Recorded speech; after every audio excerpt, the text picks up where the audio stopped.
my vision getting clear. God got me, so whom shall I fear? Not a damn soul. All my soldiers on the streets that really get it, all the pain that you seen, I can feel it. I'm your brother, you my brother, we connected. Have mercy on us, Lord. Please protect us. All the games that I played, I done seen it all. Ain't taking no shit, not at all. So I gotta go get it. I gotta go get it. All my soldiers on the streets that really get it, all the pain that you seen, I can feel it. I'm your brother, you my brother, we connected. Have mercy on us, Lord. Please protect us. All the games that I played, I done seen them all. Ain't taking no shit, not at all. So I gotta go get it. I gotta go get it. Preaching prophet of the Lord, so I move like one. Plus I got my brothers with me, but we move like one. You got a problem with them, got a problem with me, because we move like some soldiers wearing army fatigue. All the problems of this world got you stressed out. Niggas flexing on you, now you feeling left out. You popping pills, trying to find a way to check out. But I got you, my niggas, show you all the best route. I can show you the way, man. I can just sit down and break this shit down to you. You're a soldier. I see it in you. I see the pain. All my soldiers on the streets that really get it, all the pain that you seen, I can feel it. I'm your brother, you my brother, we connected. Have mercy on us, Lord. Please protect us. All the games that I played, I done seen it all. Ain't taking no shit, not at all. So I gotta go get it. Man, you got COVID? COVID? Yeah. I don't know. That's a good question. Yeah, don't have messed up, no. Bad news is to beat your home, nigga. Yeah.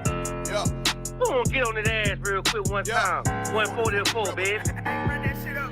They said you get on, you gon' represent. I said, of course. Soon as they crank that beat, I ride that bitch just like a horse. She about to go dumb, yeah, bitch, me whole guard. You ain't know they call me Obi-Wan. I go with the force. You gon' ride, yeah, of course. Get it lit up like a torch. You either low or this Lord, so that bitch is either or. Yeah, I know them niggas ain't cut like that. I swear I'm to our core. Wait up, let me make a call right quick. I'ma start another war. I was hurting when she left, but I don't care about any part.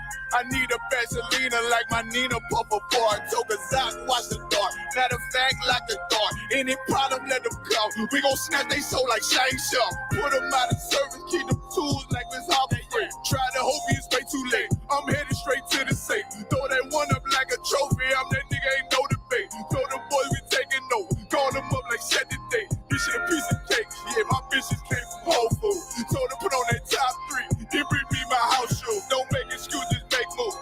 These niggas ungrateful, gotta show them U.P.K rules. I'm making hits like I can't lose. They said you get on, you gon' represent. I said of course. Soon as they crank that beat, I ride that bitch just like a horse. She about to go dumb, yeah, bitch, the whole part. You ain't know they call me Obi-Wan. I come with the fart. You gon' ride, yeah, of course. Get it lit up like a torch. You even low on this Lord, so that bitch is either or. Yeah, I know them niggas ain't cut like that. I swear I'm to our court. Yeah, I just got off the call. I'ma start another war. Spit a plate up with my niggas, get your knife and your fork. They ain't locked in with the cow, then when you speaking to me fart. Yeah, I just took the floor. Ain't no cowards in my campaign. They can't stop the campaign. Tell them bring the champagne. They know I'm a champion. They can see the outcome. Get them niggas bad, got them tied down and out there. You can't do with them steppers. Niggas been down since day one. We run up the bands, bitch like Dylan. They say you get on, you gon' represent. I said of course. Soon as they crank that beat, I read that bitch just like a horse. Yeah, about to go dumb, yeah, bitch, we whole part. You ain't know they call me Obi-Wan. I come with the force. You gon' ride, yeah, of course. Get it lit up like a torch. You either low or this low, so that bitch is either or. I told you niggas, you ain't cut like that. I swear I'm to our car. And I just made the call. We gon' start another war. Yeah.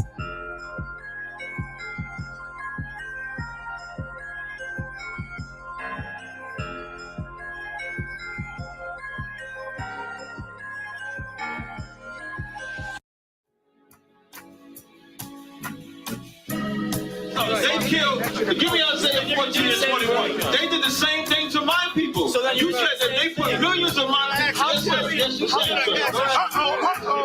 Should a murderer go to jail for murdering? Absolutely. Should a thief go to jail when he steals? Absolutely. Should a robber pay back the money he robbed? Absolutely. So why shouldn't the white man pay for what he did? That's right. One day you'll see just how it feels. Payback is a dog.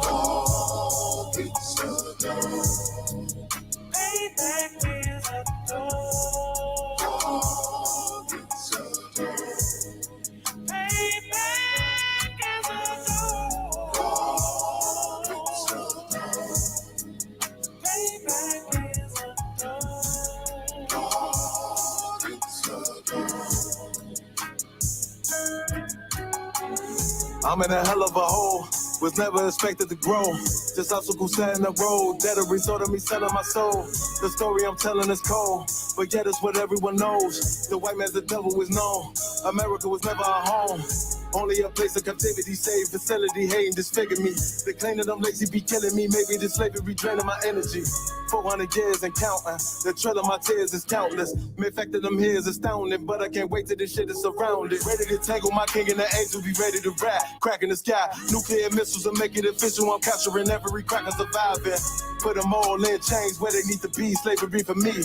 And let the whole world see that with them in the cages, safer in the streets. Put the dog on a leash. Get resolved for the beast. 144, get the brutal show, we could all be at peace. As soon as the trumpets are sound, your kingdom we busting it down. The only way justice is found, the time for your judgment is now. You'll see just how it feels. Payback is a dog. It's a dog. Payback is a dog. It's a dog. Payback is a dog. It's a dog. Payback is a dog. It's a dog.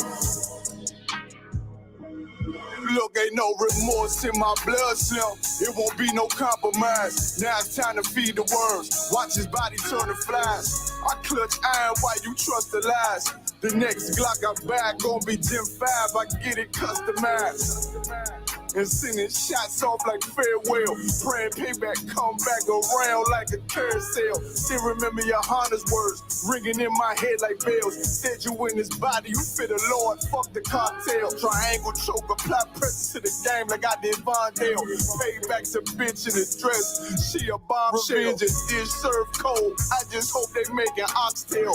Glock fresh out the box, I swear it got that new car smell. Made myself a target in a world of mad shooters. Devils design fire for our babies to pass through it. In the day of our king's reign, I'll be overzealous. They bought my jealous, I bought brand new parabellums. One day you'll see just how it feels. Payback is a dog. It's a dog. Payback is a dog. It's a dog. Payback is a dog. It's a dog. Payback is a dog. It's a dog.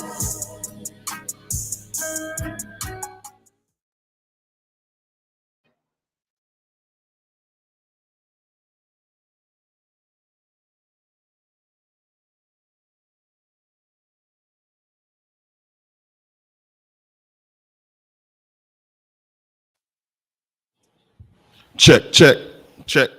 Most High in Christ. Clap it up. Shalom, Yahweh Bahashim Yahweh Shah Barakatah, to my brothers, Yahweh Shamar Alatah Bahashim Yahweh Shah, to all my sisters. I'm priest and officer of 1000 Bon Kayal out of Fayetteville, North Carolina. And this is the Israelite School of Universal Practical Knowledge, coming out of 1 West 125th Street, Harlem, New York, under Commanding General YAHANNA. And tonight is our Wednesday night biblical law class, man. And what is so important to our nation You know, us coming into the understanding of who we are as a nation of people. When I say nation, I mean family. We are one blood-related family.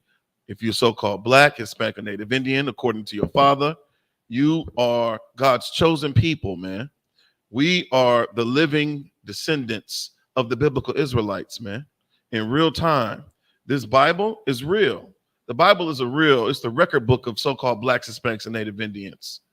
Been in church this whole entire time and haven't taken one thing seriously about what we've read or what Pastor Joe Willie, you know, and Deacon Beat 'em Down Brown, what they profess to be real, to be true, man. You know, we're believing what men say. We believe in the doctrine of devils. You know, you don't have to go to theology school to learn the Bible, man. The only place where you're going to learn the truth about the Bible is in the I.S.U.P.K under commanding General YAHANNA, all right? There's only one place where the truth of the Most High power is being taught, you know, as it should be, in the correct spirit, man. Not in some effeminate spirit, you know, not in some, you know, spirit that's of pacifism. You know, the Bible says the Lord is a man of war, man. That's the spirit that we're supposed to be in when it comes down to our identity, when it comes down to our culture. You know, Blacks, Hispanics, and Native Indians, we're taught that we're everything other than what, you know, a child of God, man. You know, and it's ridiculous. And I'm sick and tired of being sick and tired. You know, I get tired of being typecast as being, you know, whatever the world thinks so-called Negroes, spicks, and wetbacks are, man. You know, we are nothing. You know, we're royalty. That's what my Bible teaches about us, you know, and it would behoove you to get into an I.S.U.P.K classroom and learn about your culture, learn about your identity, man, learn about your history, all right? There's tremendous value in knowing who you are. Because if you don't know who you are, you're liable to fall for the banana in the tailpipe, man. You're liable to believe that you are, you know, the descendants of two oppressors, man, calling you African American, man. You know, you believe those things. And it's a sad, sick day, you know, when you don't know who you are. All right. But in the I.S.U.P.K, we know who Blacks, Hispanics, and Native Indians are. We're the only people on earth telling you that God loves you and that you can come back to your former glory. You can come back to the former of all things. You know, it's Captain Natazai, you know, he teaches a class on this, man. You know, you can go on YouTube and find out the former of all things. It's real interesting, you know, classes that he teaches about, you know, who we are as a nation of people, the reason why our hair is the way it is and how glorious it is and how you should wear your hair, or the foods that we eat, or the clothing that we wear, or our music, man. You know, he identifies the cultural norms that are so taboo to the rest of the world, to the rest of the other nations. All right. Blacks, Hispanics, and Native Indians have to value one another. Shalom, Lord Christ. You know, Blacks, Hispanics, and Native Indians have to get back to the understanding and recognizing that we God's chosen, and there is no greater people on the face of the earth other than Blacks, Hispanics, and Native Indians, man. We are literally the salt of the earth. Right. You know, we are the flavoring of this human experience, man. You know, I can't imagine the America or the world without the influence of so-called Blacks, Hispanics, and Native Indians, man. And this is going to be a trending theme, you know, recurring theme. Blacks, Hispanics, and Native Indians. I want to drill that into your mind. Okay, it should be a commonplace with respect to your psyche when you think about God's chosen people, and not the people that are professing to be God's chosen people. That's an absolute lie. You know, when you hear a so-called oppressor say that they're God's chosen people, you should automatically recognize that he's lying, okay? Because tonight, you're going to learn that so-called Blacks, Hispanics, and Native Indians are God's chosen people, man. All right? If you can, brother, give me the book of Deuteronomy, chapter 4, verse 5. You know, we're going into the laws tonight. We're going to talk about some laws, a little bit of this, a little bit of that, all right? I got a few stories queued up, but I don't even know if, you know, if we're going to get into them, because I think these laws are far more important, you know, remembering the days of old and reflecting thereupon, you know, what was written aforetime. I think that's far more important than what's happening right now, you know, in society. You know, I'm only concerned with what's occurring with Blacks, Hispanics, and Native Indians. You know, I give my attention to the brothers that decide to step in class, man, to put on all black. To the sisters that come in and close their mouth and wrap up their head. That's what I'm concerned with. That's who I give my love to. All right. Go ahead, brother. Sir. This is the book of Deuteronomy, chapter 4, verse 5. Behold, I have taught you statutes and judgments. Right. We're in the book of Deuteronomy, right? This is one of the first 5 books of the Bible, right? The Pentateuch is what they would call it. This is one of Moses' books, right? It says, behold, I have taught you statutes and judgments, right? Statutes and judgments, basically what? What's a statute? It's like one of the laws. Yeah, just keep it simple, a law, right? Okay. And the judgment, when you think of judgment in this school, you know, we understand the etymology of words, all right? It would behoove you to get a dictionary, all right? Get you a Zondervan Bible dictionary, get you a regular Webster's dictionary, man. This tongue that our oppressor speakers, that our oppressor speaks, the tongue that our oppressor uses, we don't understand this tongue, man. This is a foreign tongue. We come out of the womb speaking Hebrew. Ma, ba, ba, ba, da, da, da. Phonetically, that's what we speak when we come out of our mother's womb, man. All right? So learning the words of English, learning the English language, it's a challenge. I know too many brothers that struggle with English, you know, struggle with learning phonics, you know, vowels and consonants and understanding this language, man. Get you a dictionary, all right? It will simplify your life when it comes down to trying to understand this bastardized tongue known as English, all right? Read that again. It said what? Behold, I have taught you statutes and judgments. All right, statutes, meaning the laws, right? And judgments. What is judgment? It's like a punishment. Most High, get that brother a hand. Damn right. Punishment, right? Judgments and judgment is punishment, essentially, right? But judgment is twofold, because you can either be on the receiving end of a punishment or, you know, the judgment can rule in your favor, all right? And that's a beautiful thing. It will behoove you to come learn the law, statutes, commandments, so you're never on the receiving end of punishment, all right? You want the Most High power to rule in your favor, all right? Keep reading. Even as the Most High, my power, commanded me. Okay, even as the Lord, my God, right? The Most High, my power, his name is Yahweh. He is the power of Israel. He is the one true living God, man. Not whatever people are calling, you know, they're bastardizing the name of the Most High, man. It's a very blasphemous thing for you not to know the name of God.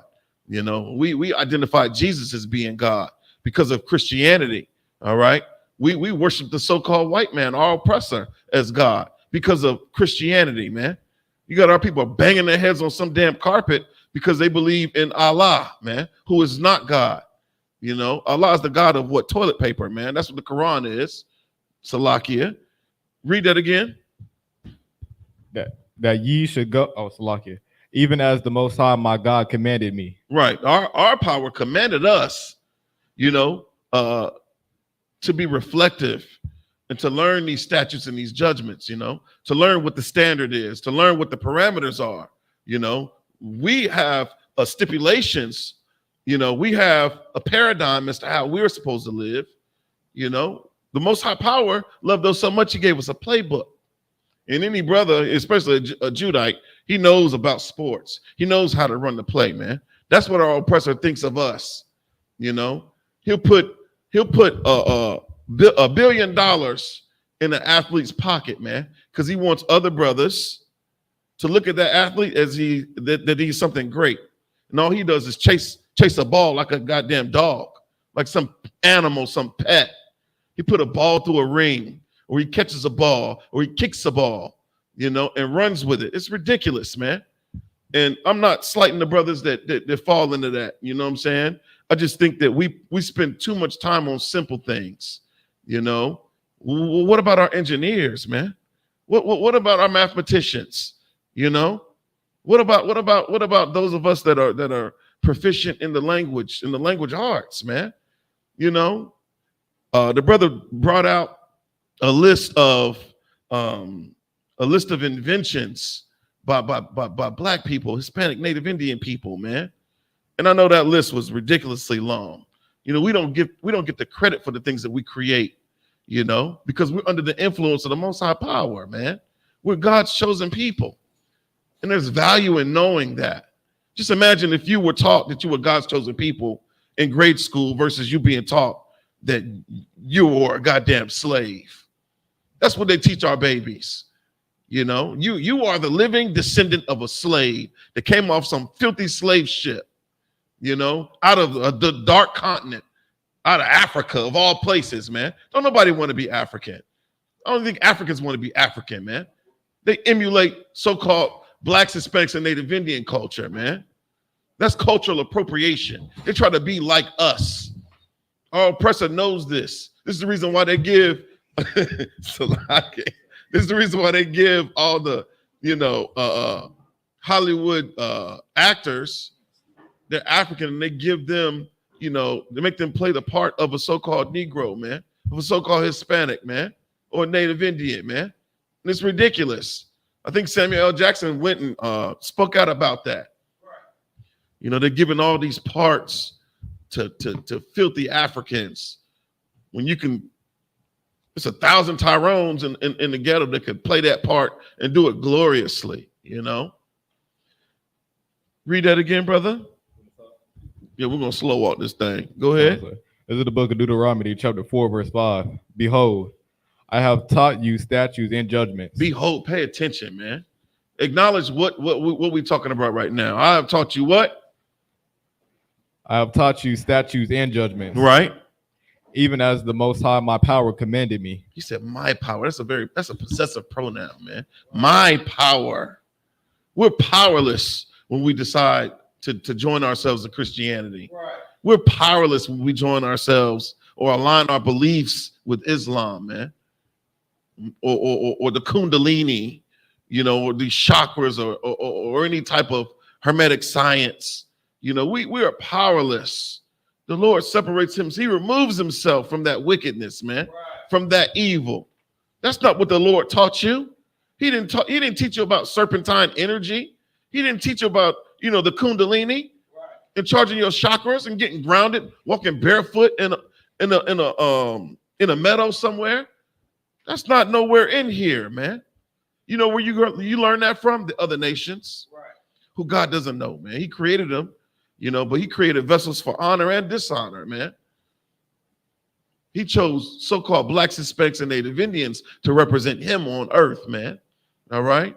And there's real value in knowing that. There's real value in acknowledging that. And there's tremendous value in accepting that, man. All right? Keep reading. That ye should do so in the land whither ye go possess it. Yeah. You should do these laws and these statutes, man. In the land, what? Whither ye go to possess it, right? So, you know, the so-called Blacks, Hispanics, and Native Indians, because of our gross disobedience and transgression against God's laws, we were scattered across the four corners of the earth, man. So there's no nation on the earth where you won't find a so-called Black, Hispanic, and Native Indian. And I'm not even going to talk about the evil of so-called Blacks, Hispanics, and Native Indians joining Esau's military. Right.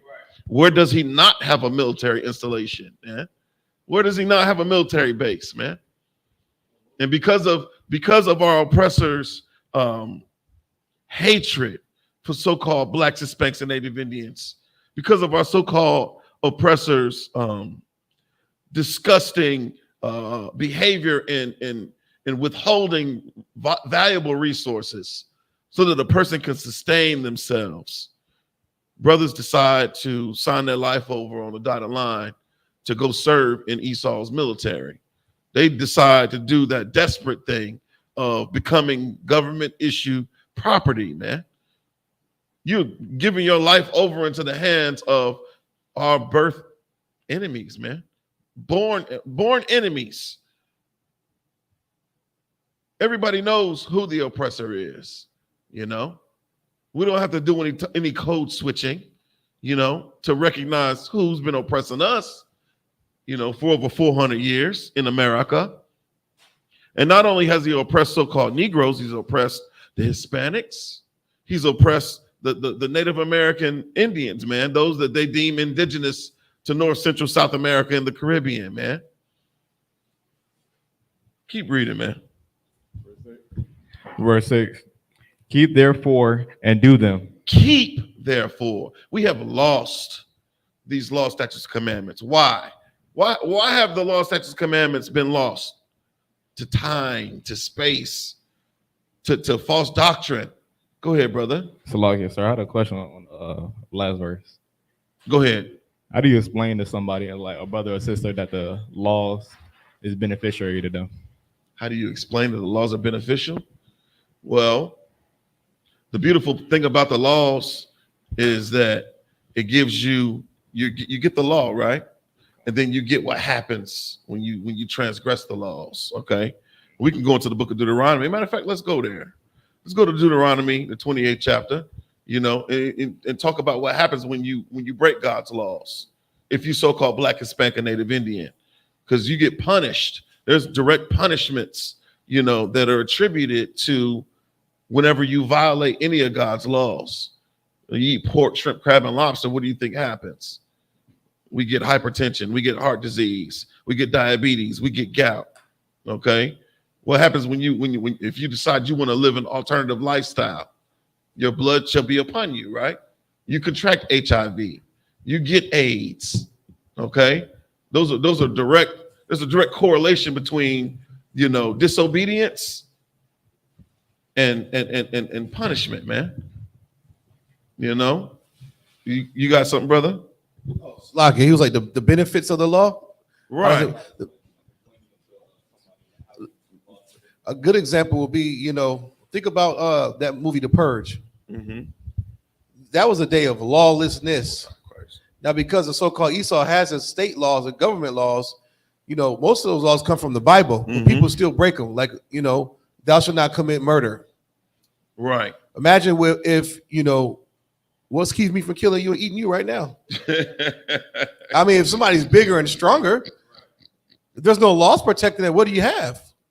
Then on top of that, you have stealing.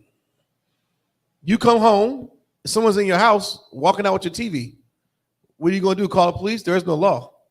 See, like the laws are what make a society, you know, wonderful, right, fair, beautiful. You understand? You have to have laws. Without a left and right limit, you have total chaos. And that's what Esau has now. So the benefits of the law, you know, you could just go on for days about even the dietary law. It keeps us alive, along with the Most High's grace and mercy. You know what I'm saying? You go around eat cat, dog, squid, and bat. I mean, come on, man, you're gonna die. Right.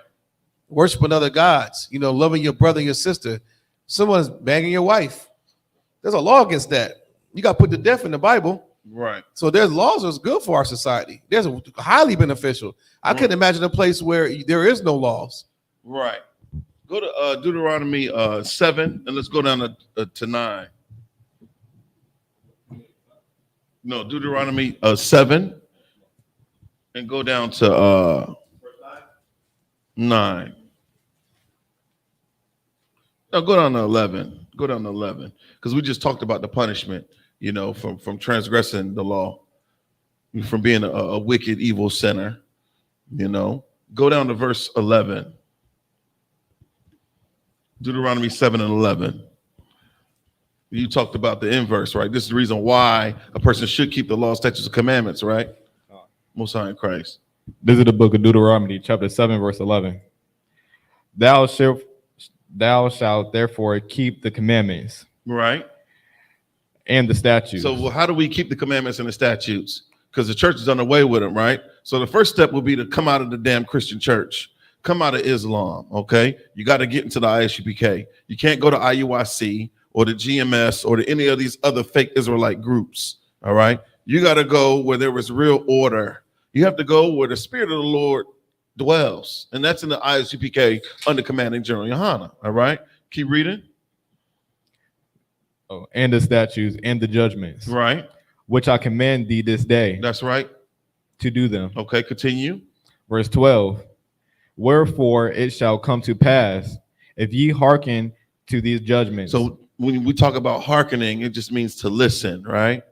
You know, I always think about, like, you know, if you're not hearkening into your parents when they tell you to do something, you ain't listening. Hearkening is active listening, all right? there's action behind the things that you're being told to do. So if your mom tells you to stop jumping on the bed, right?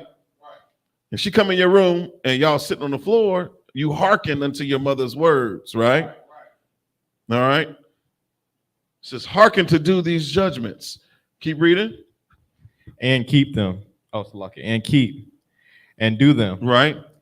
That the Most High thy power shall keep unto thee the covenant and the mercy which he swear unto their fathers. So you know about the covenants, the covenants and the promises and the blessings that were bestowed upon, our forefathers, Abraham, Isaac, and Jacob. Okay.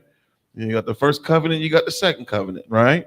These covenants are nothing more than contracts between the Most High power and a nation of people, the so-called blacks, Hispanics, and Native Indians, man. And it's very, very special because the Most High hasn't had a covenant with any other nation of people. You don't have no contract with nobody else outside of Israel, okay? And he said, and the mercy which he shall swear unto thy fathers. We're talking about the progenitors of the nation of Israel, which is who? Us. Yeah. When you think about Abraham, Isaac, Jacob, right? When you think about the forefathers of America, you think of who? George Washington, Thomas Jefferson, John Adams, Benjamin Franklin, right? That would be the forefathers of America. Well, that's real simple. Let's get biblical. Who are the forefathers of the nation of Israel? Like I said before, Abraham. The Most High power acknowledged Abraham. He wasn't walking around like some damn heathen, doing what the hell he felt, pursuing his happiness. All right. Isaac, Abraham's son, right? We know that Abraham had a son before Isaac. His name is Ishmael, right? The Lord blessed him, but he wasn't chosen. The covenant that wasn't with Ishmael. Right. All right. Kept his covenant, the promise, his contract with Isaac and his descendants. Isaac begat who? Jacob. Jacob's name was changed to what? Israel. He had 12 sons. They became the progenitors of the nation of Israel. Each one of those sons became like a tribal leader. Think about yourself. You're a Judite, right? The fourth born son of Jacob. It's a beautiful thing. You come from a very royal lineage. You come from a very royal bloodline, contrary to popular belief, contrary to what you're taught in grade school. They pull out the multimedia TV and VCR and show you roots, and you identify with Kunta Kinte. You know what I'm saying? They want you to believe that Islam was your origin. Right. You're supposed to be worshiping Allah. You're supposed to be kissing the cobblestone. Right. You're supposed to be banging your head against some damn carpet, man, a floor rug. No, that's not your origin. All right. Keep reading. Most High Christ. Verse 13. Uh-huh. And he will love thee. The Most High Power will do what? Will love thee. No, he will hate you. Will love thee. He'll remove himself from you. Will love thee. He'll separate himself from you. Will love thee. He will love thee. See, blacks, Hispanics, and Native Indians, we don't even know what love is. In all actuality, love is nothing more than correction. If you had parents that were strict, you had parents that loved you.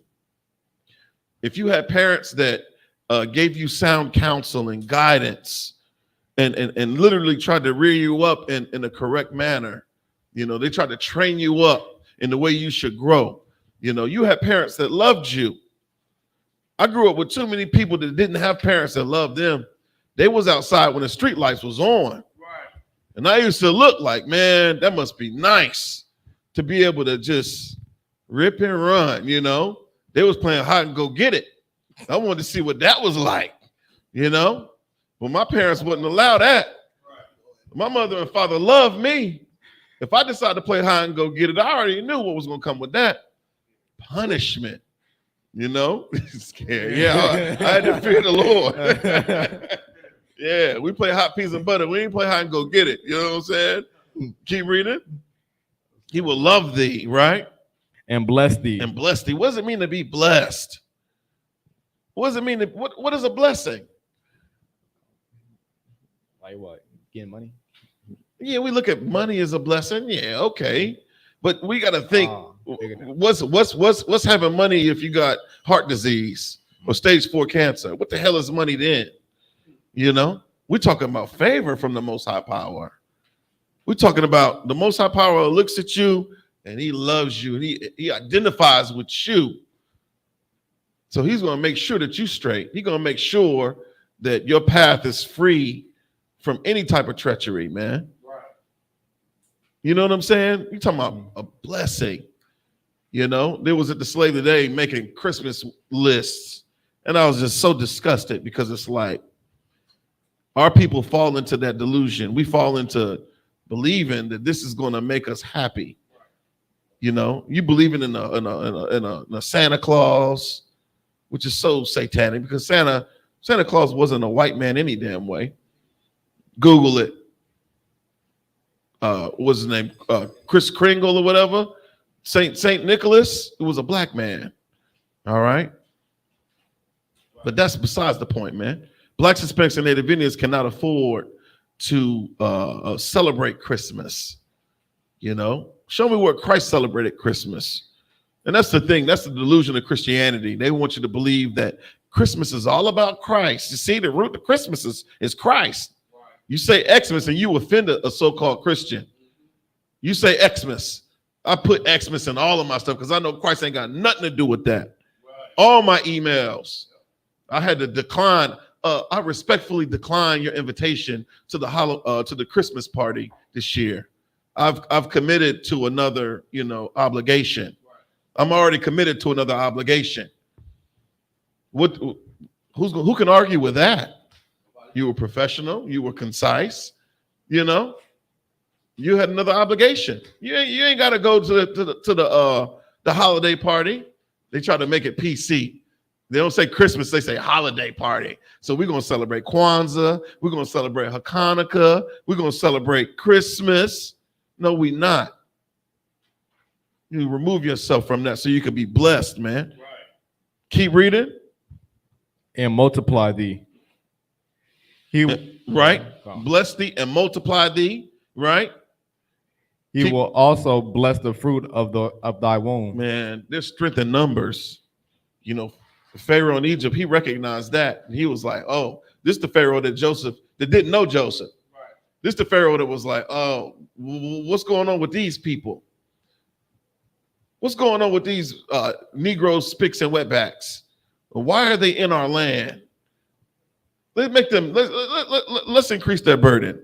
Let's make them make bricks without straw. You know what I'm saying? We're talking about oppression we've been dealing with. Who can multiply or procreate better than so-called blacks, Hispanics? We got big families, man. We used to having big families. I got 5. I got 5 seeds. How many you got, Officer Zion? 10 that he know of. You know what I'm saying? It's a beautiful thing. You in your room, who wants to be alone? You know what I'm saying? I look at all my friends that come from they're the single child, the only child. Oh man, they're lacking social skills. You know what I'm saying? They're lacking the benefit of being able to acknowledge what true brotherhood is or what sisterhood is. They don't understand it. They're so used to things being solely about them. They're self-involved and they're self-consumed and they're just overwhelmed with selfishness. You're supposed to be fruitful, man. There's supposed to be many of us. Keep reading. The fruit of thy womb is what? Your offspring, right? Future generations. Keep reading. And the fruit of thy land. The fruit of thy land, right? Thy corn and thy wine. Yeah, blacks. What land do you own as a black, Hispanic, or Native Indian? We're in the South. And I know certain brothers and sisters that, whose parents, grandparents went into sharecropping. So they might own a little piece of land, man.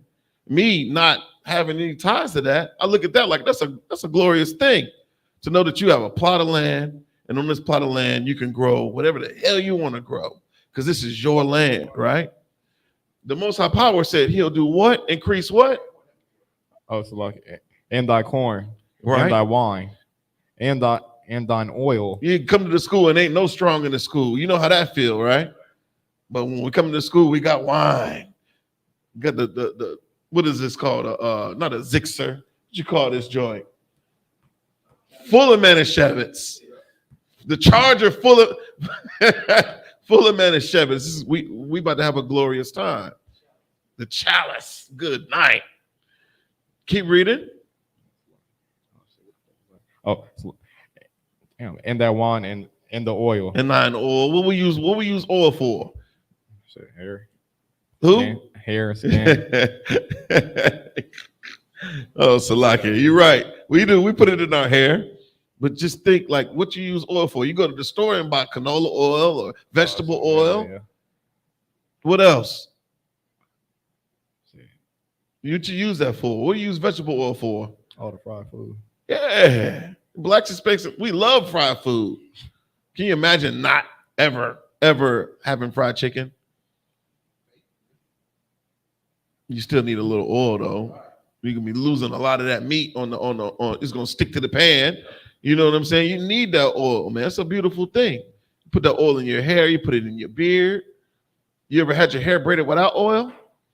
Good night. Right. You in for a night. You know what I'm saying?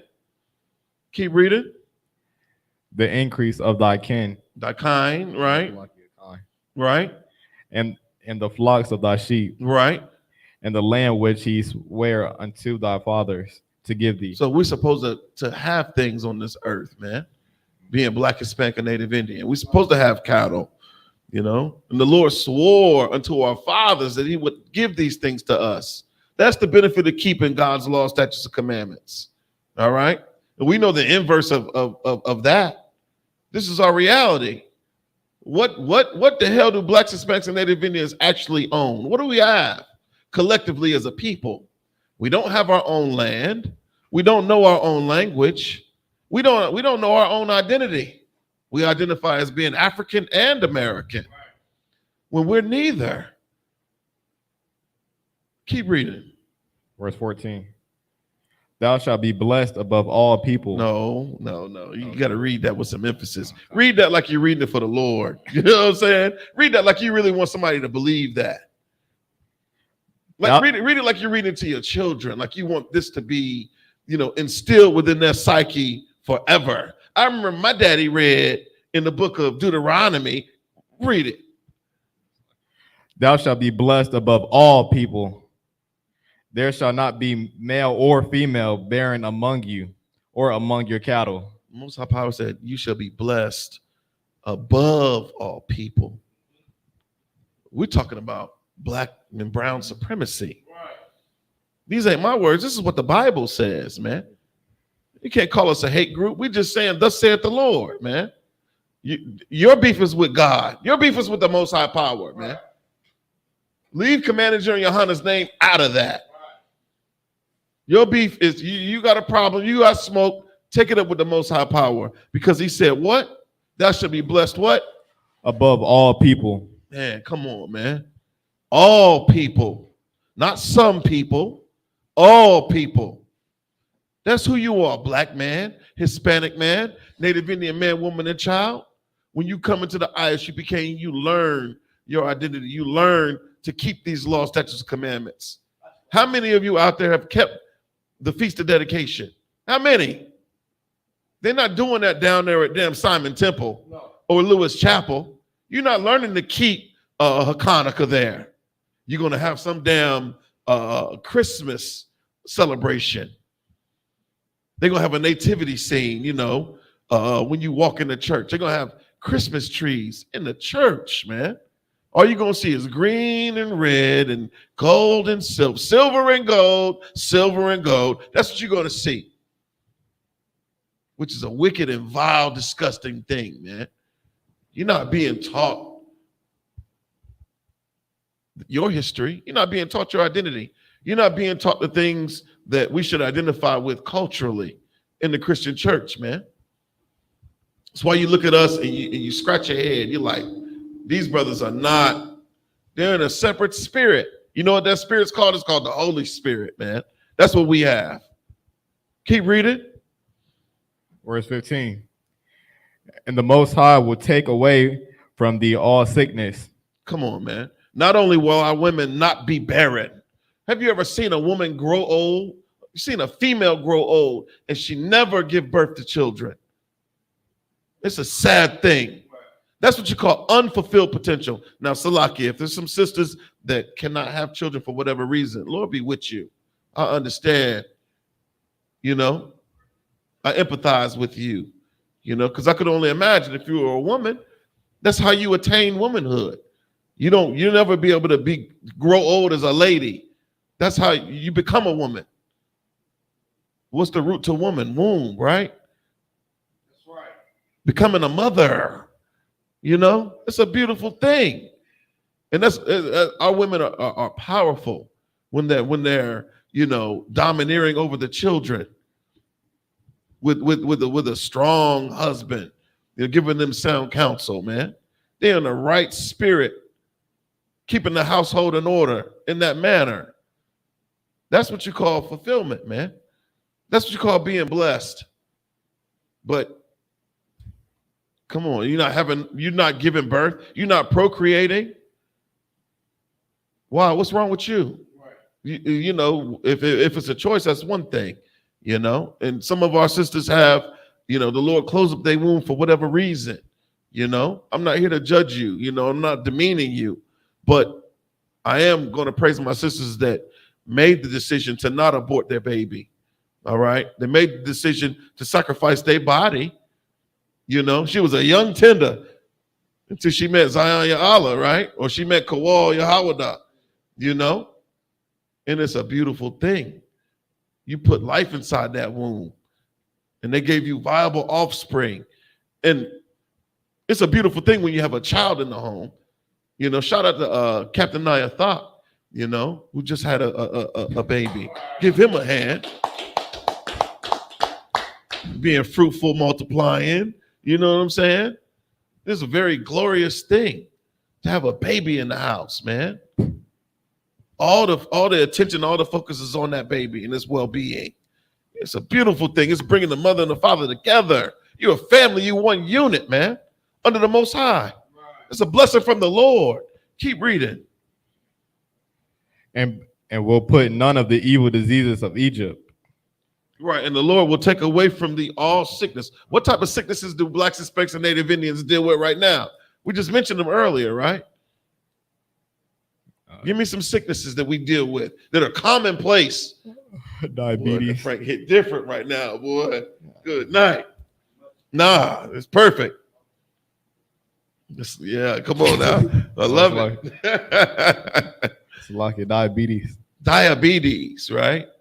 And how do most of us get diabetes, specifically type 2?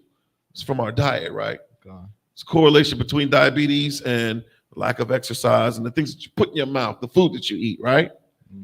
If Blacks, Hispanics, and Native Indians knew that it was an abomination for you to eat pork, shrimp, crab, lobster, the FDA just said what? To oysters. Oh, bro. You seen that? You seen that article? Mm-hmm. 13 states, people from 13 states came down with food poisoning, man. And that's bad. If you've ever been poisoned by food, boy, that's rough. That's a rough, raw deal there. And you know you got food poisoning because all you can think about is what you just ate. You know, the honey barbecue wings from KFC. I remember I got sick as a dog, and all I could think about was them honey barbecue wings I ate. And I knew good and well that that's why I was sick. My body reminded me and let me know, you better not ever do that again. All right? For those of you that are suffering with food poisoning, foodborne illness right now, because you put you're shucking oysters on the half shell, which is a disgusting thing in itself. You're not supposed to eat that. Anything that comes out of the ocean or the waterways is supposed to have fins and scales. Right. How do I know that? How do I know that? Because the law says that. All right? Keep reading. Which thou knowest upon thee, but will lay them upon all. I was lucky. Upon all them that hate thee. Which thou knowest. So the Lord said, you know about, the illnesses. You know about diabetes. You know about hypertension. You having to take metropolol. You got to watch what you eat, literally. You literally have to watch what you eat. I ain't talking about before you put it in your mouth. You checking the sodium count on certain foods. You can't have too many carbs. You got to make sure it don't got too much sugar in it. You got to make sure it's coming from a good source. We are all too familiar with these illnesses, with these sicknesses. You just mentioned diabetes, man. How many Negroes do you know have high blood pressure? How many do you know? Too much. We talk about heart disease, CHF. For those of y'all that don't know me, I slave, and a big, I slave a lot in long-term care facilities. You know what I'm saying? You see somebody's diagnosis, their official diagnosis. If they Black, Hispanic, or Native Indian, I'll automatically know they either got diabetes, they either got CHF, hypertension, high blood pressure, cholesterol issues, and I already know what kind of medications they're going to be taking, and it's a sad thing. It don't have to be that way. The Lord said he what? Which thou knowest. We know about these illnesses. We're all too familiar with things we should not be familiar with. Keep reading. I was lucky. That was it on that one. Yeah, which thou knowest upon thee. But will lay them upon all them that hate thee. All them that hate thee. Who the hell hates so-called Blacks, Hispanics, and Native Indians? We're still talking about your question. This is the answer to your question. You can slow walk them once you get authorized to teach about these blessings. See, we put blessings on money. You know why? Because we're joined to America. Because we've been homeborn slaves. Because they've withheld money from us. They've withheld resources from us. So we think that by securing the bag, go get that bag. Cash rules everything around me. Get up, get out, and get something, right? They want you to focus on getting money instead of focusing on serving the Most High Power, man. All right? And that's fallacy. You'd be an idiot to do that. So how many rich people do you know that die? Random strange deaths. They didn't know the Lord. They didn't serve the Lord. Keep reading, man. Verse 16. And thou shalt consume all the people which the Most High thy power shall deliver thee. Thou shalt consume all the people, man. What does that mean? What do you think that means, to consume all the people? It's lucky. So these are people that the Lord delivered to us, man. Blacks, Hispanics, and Native Indians have been eaten by the oppressor, man. We are literally eaten by, the enemies of God, the people that hate the Most High Power. So much so, they know that there's a direct linkage between you and the Most High Power. So they're hell-bent on teaching you that you're not God's chosen. That's how devious and how dubious our oppressor is. The Bible describes him as being the most subtle beast of the field, man. He deals with you with subtlety, man, with cunning, with guile. So when you hear so-called Black people are the 12 tribes of Judah, from somebody that the so-called oppressor has put on a pedestal, or when you hear about a brother posting a link to a DVD that's promoting the idea that so-called Black people were or are the Hebrews, and nowadays they're known as Negroes, from Hebrews to Negroes. This is the reason why the oppressor is up in arms, because he's fought so hard, he's fought tirelessly to teach you that you're African American, to teach you that you're a savage, to teach you that you come from a rich port. Right. He's teaching you everything other than what you need to know, other than what this Bible teaches. See, in the I.S.U.P.K, we make it plain for you. If you so-called Black, Hispanic, or Native Indian, you're God's chosen people, man. Get in class so you can know who you are, so you can identify your pedigree, man. According to the book of Numbers, you are the seed of your father. If your father was a so-called Negro, his father was a so-called Negro, that makes you a Negro. Keep reading. thine eyes shall have no pity upon them. Yeah, we ain't gonna pity these people, man. He that leadeth into captivity shall go into captivity. That's scriptural, man. That's why we say, yeah, get your workouts in. You're running around, your treasure cities with your shirt off, in yoga pants or whatever. Work out, get prepared, because you're going into those goddamn cotton fields. You're going into the rice paddies, man.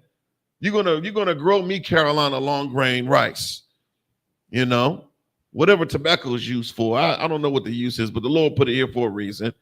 We're not supposed to smoke it. We're not supposed to chew it, but I know it has other uses beyond that.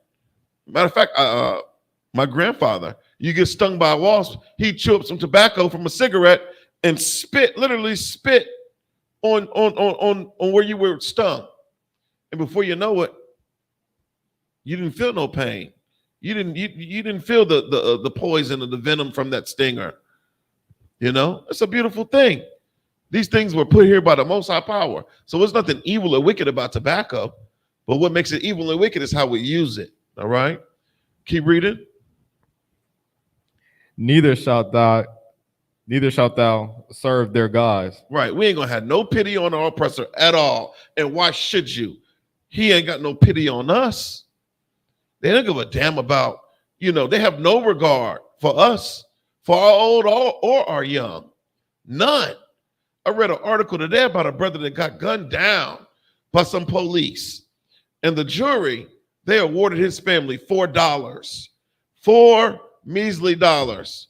And the family was supposed to only get 10% of $4. How much money is that? What's 10% of $4? 4 cents. Excuse me? Oh, 40. We have a mathematician in our midst. Say that one more time. 4 cents. Oh, so like 4 cents. I got it queued up. It's a real thing. 10% of $4 is 4, not 40. $4 is what the jury awarded this family, his estate. After, lawyer fees and, court fees, 10% is what they got. 4 cents. 4 cents. Ridiculous, man. We don't get no justice in this place. Right. We're not looked at as equal citizens to our oppressor in this place. He kills our young. Jerry Jones, he came under fire for what? Doing what he should have done in his kingdom. Right. He don't want to segregate. He don't want to, he likes segregation. He didn't want to integrate with you. He don't want to share a classroom with you. Right. You breathing up all his air with your Negro nose. You don't want to do that. Right. He was on the right side with respect to, his beliefs and how he was raised. Right. His parents didn't keep him from going out there. He comes from a long line of oppressors. And what do oppressors do? Oppress. We just the idiots deciding that we want to barge our way into their school system. Right. Because of Martin Luther King and his damn dream. Right. Which hasn't benefited Blacks, Hispanics, and Native Indians at all in the least. Jerry Jones, they expected him to know better at the age of 14. Well, what about Emmett Till? He was 14. When they took his life, those two oppressors had no regard for him being a 14-year-old boy. You don't think that they knew he was a young man? And there was a more diplomatic way they could have handled that situation. I mean, they could have really exploited, his family. Go ahead, brother. That's a good point about Jerry Jones. Him being 14. That picture is so disgusting. He's like Opie with that stupid haircut. He did look like Opie. He's just sitting there, and it's like, of course, that's what they were bred and born to do, was hate Negroes. Mm-hmm. We ain't considered human at that point. They didn't like us, and this was his America. So but Stephen A. Smith, he was defending, Jerry Jones, saying, how dare we bring up something from the past? He's changed, all this nonsense, right? But you made a good point about Emmett Till. He was also 14 from Chicago. Yeah. And now I was watching, YouTube, this documentary on it. Man, it was just amazing how it was very sad, but I'll be brief. One of the parts where him being 14 years old and from Chicago, and them warning him like, hey, I know how to do things up north, but you got to kind of tone it down a little bit. He's like a little jokester, prankster type of kid, 14-year-old. Mm-hmm. But then one of the witnesses was saying how, they knew who killed Emmett Till. The whole town knew. Right. And then one of the witnesses said he could hear the screams from the shed. And one of the dudes, Sims was the name, I think it was, walked up to him, was like, you didn't hear nothing, did you? And the guy was like, no, sir. Right. Like, because he had a gun in his hand, like kind of saying, like, you didn't hear nothing, did you? Like threatening him almost. And I'm thinking to myself, like, dang, you give Jerry Jones the benefit of the doubt of 14. But Emmett Till died a horrible death. And witnesses are still alive to this day giving their testimony, and no one gives a damn. Good night. No, that's heavy. That's heavy that you said that, about Emmett Till and just the decision of his mother to allow him to go into the Deep South. I think I taught a class on Lewis Till, his father.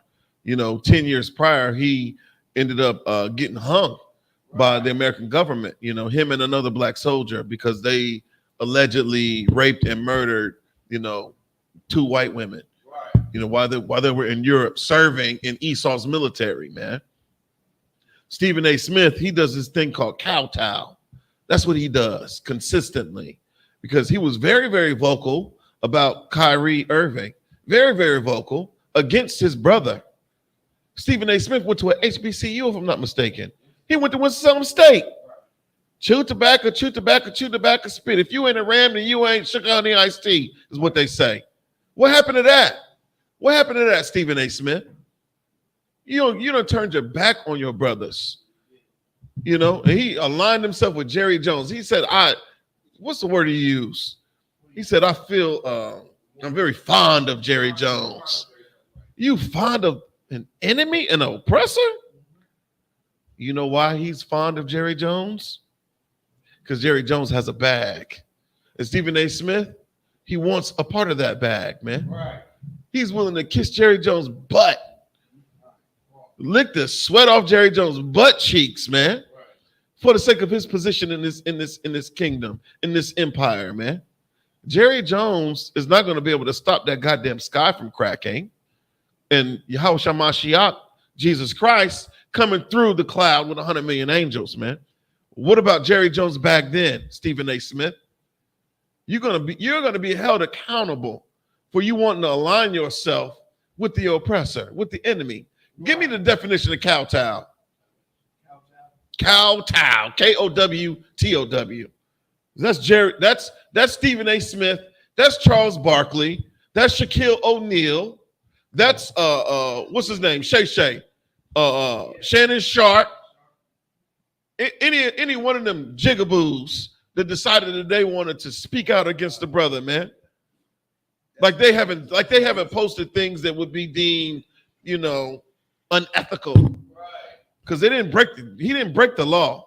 What Kyrie Irving did was deemed unethical, okay? In the sight of the oppressor, man. You work for these companies, these corporations, there's a certain way they want you to move, So he didn't break any laws by posting that. We all do it all the time. But because he works for the NBA, which is not a publicly traded organization, it's a private business. They can do what the hell they want to do to the players. And did the NBA Players Association come to his defense? Yeah, they're late to the goddamn party, as usual. Yeah. Read that definition, Baba Kushah. This is the definition of kowtow. To kneel and touch the forehead to the ground in token of homage, worship, and deep respect. That's exactly what he did. And it was so sickening because I knew that's where he was going with it. When he said, I'm very fond of Jerry Jones. And what's happened here, like it's a travesty. Right. No, what's happened to our people for over 400 years in this place is a travesty. Let's talk about that. You don't want to have that goddamn conversation, though. Yeah, you want to just, let bygones be bygones. You going along to get along. You don't want to ruffle no feathers. You don't want to cause no ripples because you have a position in this empire. So you're going to align yourself with the enemy, even if that means you crucifying your brother for no reason, man. Shame on you. Keep reading. Yeah, kowtow. Put that in your repertoire. Kowtow. Whenever you see them brothers do that, just know that's what they doing. Stepping and fetching. So, Yeah, kowtow. The headlines is going crazy now. You're speaking of race relations. The Zendaya and Tom Holland just got engaged. He's the whitest of the whites. Like, I don't really care about, I'm not crazy over there, but I know a lot of brothers is swoon over Zendaya. Rappers are like, and here goes another one bites the dust. The social media is going crazy with the memes right now. That's just insane. I mean, when you look at Zendaya, unlawful too. Isn't she biracial? Is she? Her father is. His name is Kazimbi Ajamu Coleman. Okay, never mind. She's a hell heathen? is Zendaya. She's a goddamn she's heathen. Oh, I'm pretty sure she's a heathen. Most High Christ then. Well, how many niggas you know named Kazimbe? What the hell was Zendaya? Yeah, social media. They don't know the difference between Israel. They think all Africans is Negroes, so they going crazy right now. Yeah, her mother's a devil, and her father is a looks like Ham from his name. It's ridiculous, man. She decided she want to marry a heathen. It's like, if I may too, and the excuse that they use oftentimes in the world, they say, well, we couldn't find a qualified black man for you to get married to. It's why they would date the oppressor. Right. But to say that also, it checks the box to let you know that white supremacy is real. Yep. Why isn't there qualified black men that want to deal with sisters that are highly educated in these Fortune 500 companies? They are.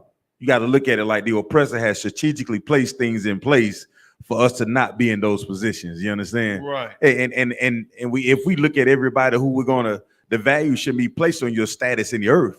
Your value should be placed on your obedience to the Father. That's right. Because you can have all the money in the world and still die like Michael Jackson. Mm-hmm. You can have all the money in the world and still die like Whitney Houston. Right. You understand? They all the money in the world, they still die like our uncles and our cousins in a bathtub, dead, overdose. What the use to having all the goddamn money for? So you may as well, the only security that we're gonna have is being righteous in the Lord. Right. So chasing all this money, we've seen you can obtain the damn world. But what profit a man to gain the world and what? Come on, man. So the hell with them devils, man. She gonna get what's coming to her. So lock it. Go ahead. Most High, that brother hand, man. Straight up. It's a heavy point. I just looked it up. So it says this is weird and freaky. It says Zendaya is half Nigerian through her dad, Kazembe Ajamu. However, he was born Samuel David Coleman, but he changed his name to Yoruba. Yeah, he changed his name to Yoruba name after tracing his roots to Nigeria. So he's a Negro that thinks he's Nigerian after chasing his roots. So his original name is Samuel David Coleman. So he's a Negro. Who is his father? Who is Samuel David Coleman's father? Yeah, we gotta look that up. If he could trace his roots back to Nigeria, don't look to him. I don't know too many Negroes that could do that. He must have went to 23andMe. I think or Ancestry.com. Coleman's a predominantly Negro. It's a slave name. It is a slave name. Yeah, a lot of Colemans. I know plenty of Colemans. So what Zendaya did was a cardinal sin according to God's law, statutes, commandments. And we can go to Deuteronomy 7:3. Hold Deuteronomy 7:3. Let's go there first. But hold, where you at? Where you at? We in verse 7 right now, chapter 7 right now. You can put your finger there and go to verse 3. Go up to verse 3. All right. Okay. This is the book of Deuteronomy, chapter 7, verse 3. Neither shalt thou make marriages with them. And we're talking about the other nations, okay? The Canaanites, the Girgashites, the Perizzites, the Amorites, the Hittites. All these are other nations, man. And they have true living descendants today on this earth. All right. And when we talk about the other nations, a nation is nothing more than a family. Okay. Continue. Now thou shalt thou make marriages with them. What is marriage? It's like your sex. Who? What'd you say? Oh, sex. Sex is marriage, right? Intercourse, right? A man and a woman coming together, laying down, doing the deed, right? That is actual marriage. Not you going down to the justice of the peace and getting some damn certificate, man. That's not marriage. Because 2 men can do that. 2 women can do that. Marriage is you laying down with a man if you're a woman, and you laying down with a woman if you are a man. That is marriage, and it's biblical and it's righteous. It's a beautiful thing. But we even have laws to safeguard that act, to make sure that it's pure, to make sure that it's righteous, to make sure that it's not an abomination in the sight of the Lord, man. And if Zendaya happens to be a so-called Israelite, her laying down with this bastard is a cardinal sin, man. It really is. You know, and I'm sure before, you know, she's probably not chaste, Salakia. You know, that's the culture of Hollywood. They don't look at sex as it being a sacred act. You know, sex is just something that you do for pleasure, you know. And if you're dating, then sex is on the table. This one right here, sir? Oh, come on, sir. If you're dating, then sex is not off the table. But in here, if you're dating a sister, man, you got to call your camp leader before you can even take her on a date. You know, you gotta check in with your camp leader if you want to, you know, communicate with a brother or a sister, man. We got rules in here, and those rules are here to protect you. These rules are here to help you maintain your honor. Because we're royalty. Why wouldn't we have laws and statutes? Why wouldn't we say, oh, no, we're going to chaperone this thing? It's an honorable thing. You ever heard of a chaperone? We need to reintroduce that into our culture. I got 4 daughters. If they express interest, anytime they go anywhere with a brother, you better be in here, damn it. He's going to have to be in here. He's going to have to keep these laws, statutes, and commandments. He's going to have to put on all black and prove that he's a man of the most high power. So I can, you know, you don't worry about really chaperoning him because he understands, you know, those punishments are real, you know. Don't dishonor my daughter. Don't dishonor my niece. You know what I'm saying? All right, keep reading that verse in 7 and 3. Thy daughters, never shalt thou make marriages with them. Right. Thy daughters thou shalt not give unto his son. So I never give my daughter to an Edomite. I never give my daughter to some filthy Hamite, man. I'll never give my daughter to a Persian or to an Arab. I'll never give my daughter to an East Indian. I'll never give my daughter to a Chinese man. I never do that. Because the Bible says right here. It ain't because, you know, I hate those people. Right. That's not what I'm saying. The Lord said that we shouldn't do this. All right? So don't look at me like I'm a hater. It's Salaki. Trouba Kodal over here cutting up, man. He said that brother from up the street. He said only a black man thinking he African would marry you know what I'm saying, oppressor woman. You understand? Right. He changed his name and he married to a damn white woman anyway. He changed her name to some Pan-African name, and you marry Becky. Come on, man. Yeah, why you marry a African? You. Good night, man. It's foolishness. That's what that is. It's silliness, you know. And every time you show up to the function, I mean, your daughter is a Hollywood star. She's a celebrity. And she take a picture with her parents. You promoting this. That's why she's in. That's why she's been accepted in Hollywood. It's because of her origin. Her father was accepting of her marrying other nations. In fact, I think that was a stipulation. You better not go marry Tyrone. You damn sure better not marry Leroy. That ain't happening. You ain't marrying no damn Taekwon. Taekwon can't come in here. I don't care if it's chaperone or not. He ain't coming up in here. But you can marry, what's the devil's name? Thomas. You can marry Thomas. Thomas is okay. He's a good guy. You can bring him around. You know what I'm saying? Like, that's so wicked and evil, man. Keep reading. Nor his daughters shall thou take unto their sons. Man, I wish my son, Carter, if you're listening, you better not bring Becky home. You better not bring, you know what I'm saying, any Edomite to my house thinking that it's okay. You know what I'm saying? That's a very shameful thing.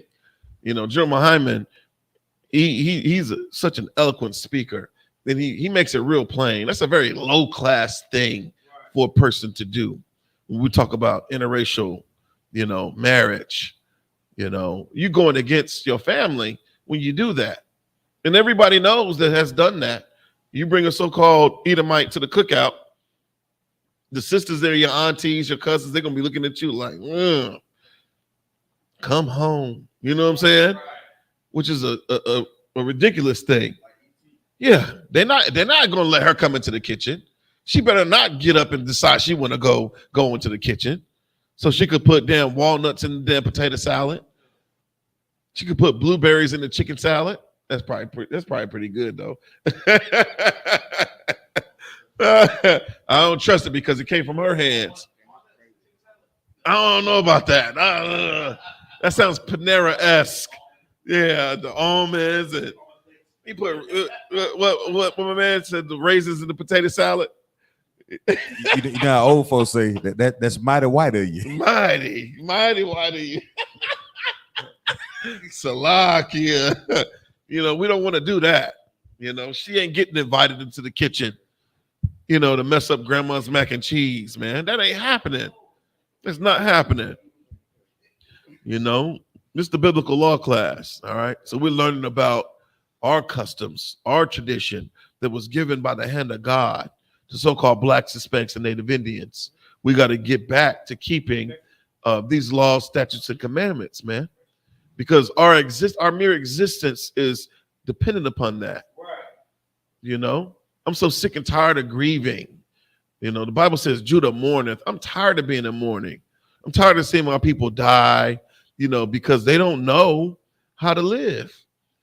I'm tired of seeing my people die at the hands of oppressors or die at the hands of their own maladaptive behaviors. You know, eating things that you're not supposed to eat, celebrating things that you shouldn't be celebrating. Right. You at a goddamn birthday party. And you know what I'm saying? You one of the most famous rappers alive, and you lose your life because you're at a birthday celebration, man. It's just simple. It's a stupid thing. That's the legacy that you left. Right. You know, you died at a birthday party. Damn, that's shameful, man. That ain't how royalty's supposed to go out. You're supposed to, you know, go give up the ghost after you've, you know, blessed your descendants, after you blessed your grandkids. You done get, you know, you done blessed your estate. Threefold bad Jones. Heavy, you know what I'm saying? You lost your, come on, man. You gave up the ghost to a funky dice game, man. All right, officers, we about to switch seats. Most High in Christ, man. All right, continue with that. We in 7, right? Yeah, nor his daughter shalt thou take unto thy son. Okay. What is the reason? This is the beautiful thing about the Most High power. This is the beautiful thing about the Bible. And if you Black, Hispanic, or Native Indian, it would behoove you to get into the I.S.U.P.K classroom, because we actually teach the truth about the Bible. Unlike what you're taught in the church. You get a song and a dance and you get robbed at the end of the damn service. We're elaborating upon our position. You know, we have more than a concrete premise to our argument here. We're validating our reasoning. This is what the Most High Power is saying will happen when we do these things. When we decide to join our sons to their daughters or our daughters to their sons, man. Very, very shameful. Read. Verse 4. Verse 4. For they will turn away thy sons from following me. For they will turn away thy son from following God, man. That's how influential Becky is. Right. You know? That's how influential Becky and the Gawk is. Can I say that? Salakia. Not to get too graphic, but you know, we cannot be slaves to our carnality, man. We can't be. That's animalistic. You know, you see this Edomite, and she might be stacked. She might be what you call a Paul, right? But you know that you're royalty. You God's chosen. What kind of decision? Help me to understand the rationale when you know that you God's chosen and you know that there's going to be consequences, real time consequences for this transgression of the law, for you breaking this law of marriage. Go ahead, brother. That's heavy bringing it out too, because you know, like you were saying, the original question was, how does the law benefit us too? And we're going into, you know, interracial marriage, and but how staying with your own does benefit us. That's right. For example, would be Young Jeezy marrying Jeannie Mai. Who? Young Jeezy. What's her name? Jeannie Mai. Good She's night. a Moabite. But the thing about it is, you know, she's Asian. But Right. when all his royalties, all his love and money and, you know, influence and clout goes to her when he dies. And that child that's born, they have a baby now. That baby's I think it's a girl. Right. She has to choose between being an Israelite and Asian. Most High Christ. And usually the girls choose the Asian culture. They don't go, you know, the Blasian. They want to hold on to the Asian side. Right. Because it's more appealing. You know what I'm saying? So yeah, it's messed up because we stay with our own. The law benefits us because it keeps us from, you know, joining and mixing ourselves with the other nations. It keeps us pure. Now these children are born are having to choose between, am I going to follow the Lord or I'm going to follow the gods and the people of my other parents, Right. the heathen parent. Right. And usually they choose the latter. Right. They look at that like it's a get that brother a hand, man. You're right. Jenny Mai, I'm Jeezy, you know, Mr. 8732. This is my wife, Jenny Mai. Come on, man. You sound corny. You look stupid. Have you seen the wedding photos? Good night, man. Oh, it made me second guess everything Jeezy ever said on any of his albums, man. I don't believe you was that man that did all that. Just based off of who you chose. This is who you chose to represent your legacy? A heathen? Come on, man. Keep reading, brother. And so, like, if I may, Yeah. just to add to what my brother was saying, like, you with any issue that we got, that we have as Black, Hispanic, Native Indian, you can't talk black and sleep white. You understand? It's a conflict of interest. Right. You understand? You know, it's a disconnect somewhere. It's almost like if you go home to your sister and say, you see this on the news? They gentrifying our neighborhoods. And right. They doing this to our local schools, and these politicians ain't doing nothing for these children. Right. Guess what? Your sister gonna recognize that. You go home to that oppressor, you go down, she gonna try to get you to move back over to Indonesia or something. She gonna say, well, babe, why don't we just move away? But she don't understand we don't understand what's in those scriptures. It does say these curses are gonna follow us, whether in the city or in the field. That's right. Guess what? If we know our culture as Israelites, we know ain't no escaping this. Right. We're gonna see this on every corner, every eyeball. We gonna see it. It's up to us to realize what do we do with it once we see it. Do you just nod your head and say, yeah, you know, that's just how we live? Or you make up your mind that day that you see is going on, that something got to change. Right. Either you be the change, you be the change that you want to see. And what they say, that's what they say. You can't sleep, you can't talk black and sleep white. That's heavy. Go ahead, Salaki. No, damn right. That's heavy. Yeah, that's a heavy point, man. You know what I'm saying? We can't be hypocrites out here, man. Right. You know, if you're gonna be for the struggle, you for the movement, you want to be pro-black, then whoever you lay down with, it should be reflective of that. You know what I'm saying? Like, are we living in real time or we living in fantasy land? You know? Where we at, brother? Good night. Verse 4. Read. That they may. So like, go ahead. You know, some of us like Bernie Mac. Right. I hate my guns because they black. Oh, I hate the pupil of my eyes because they black. You know what I'm saying? I hate Whoopi Goldberg. Yeah. We gotta do the opposite of that. Right. Everything that we want to do has to reflect what thus says the Lord our culture should be. You understand? So like, ain't No, you too wild by the one. You too wild. Most High in Christ to that. You know what I'm saying? I'm glad these brothers is locked in tonight. You know what I'm saying? You could be anywhere in the world, but you right here with me in the spirit of the Lord, in the spirit of brotherhood, man, in the spirit of edifying the people. You know, this is real work right here. And you a goddamn coward, man, if you opt out. I wanted to go into, to the laws against being effeminate, but I was like, I'm taking this a little too personal, because I know that this job, it takes a real man to do this job. And if you opt out from doing this job, what does that say about you? You choose the boo love over your brothers, man, you a hoe. I hate to tell you that. I got to make it plain. This is correction. This is love. And she ain't even all that bad, brother. Right. You land up with some slut. You getting a secondhand loving. You're not getting, a glorious woman because they ain't here with us. Right. They ain't here at the feet of the priests and prophets. You sold out. Salakia. Let's keep reading, brother. That they may serve other gods. That they may what? That they may serve other gods. That they may serve other gods, man.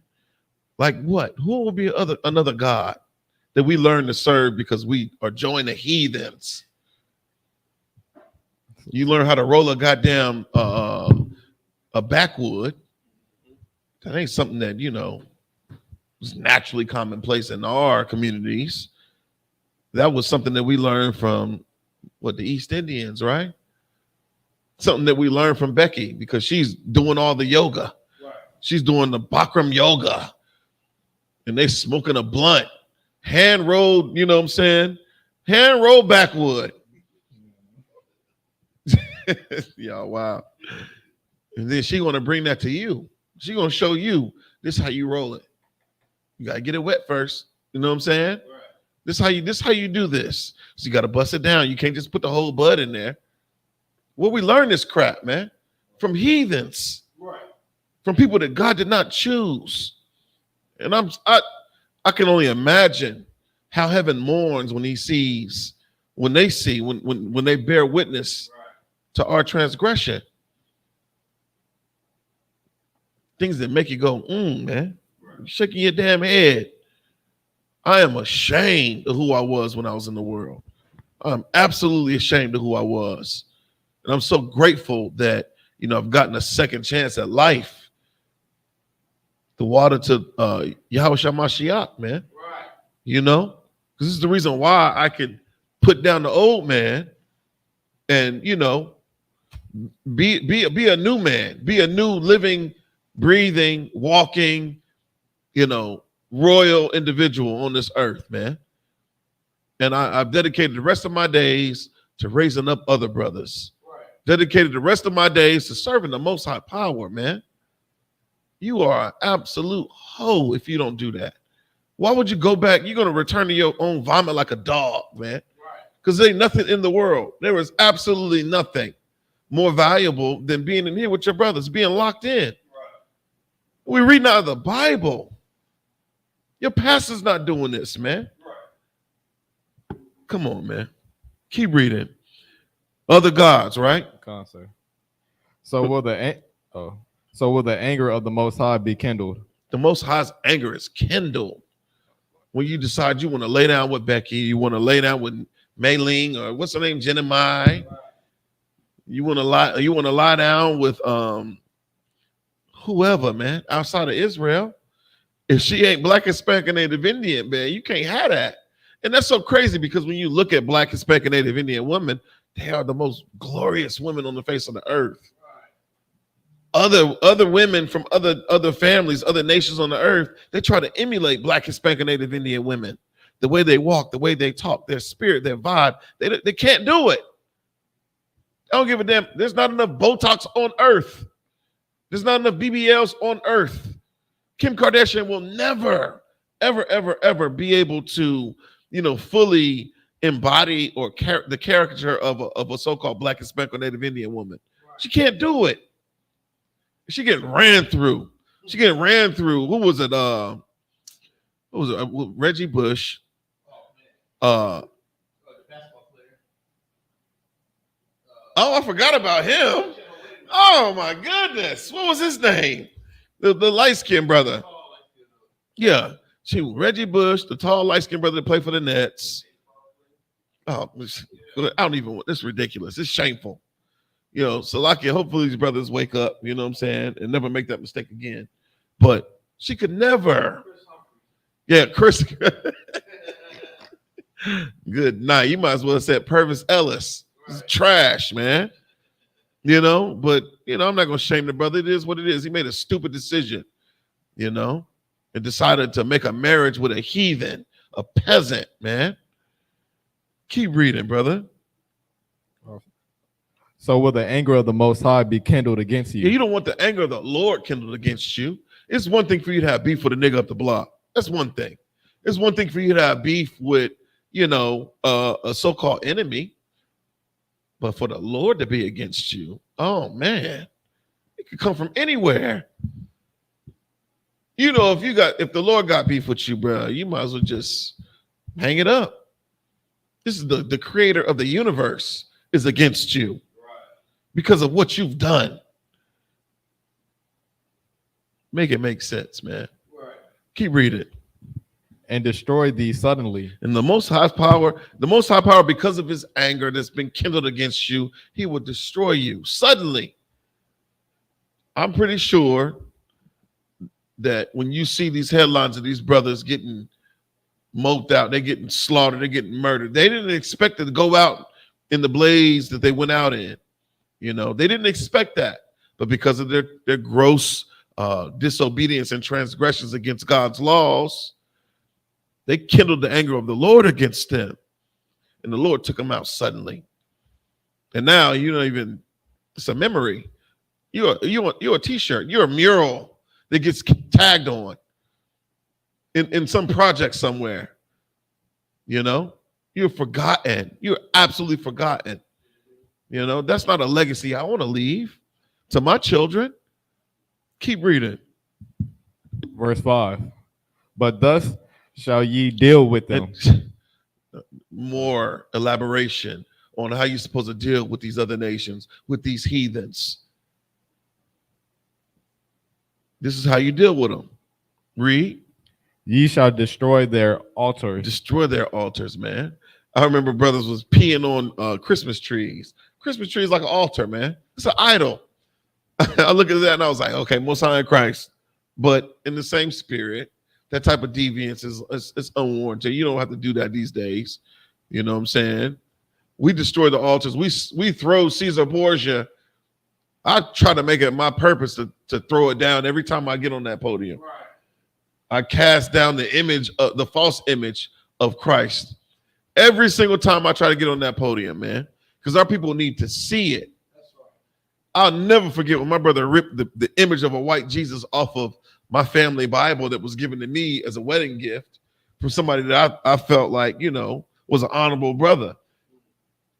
What my brother did was more honorable than him gifting us that Bible. Right.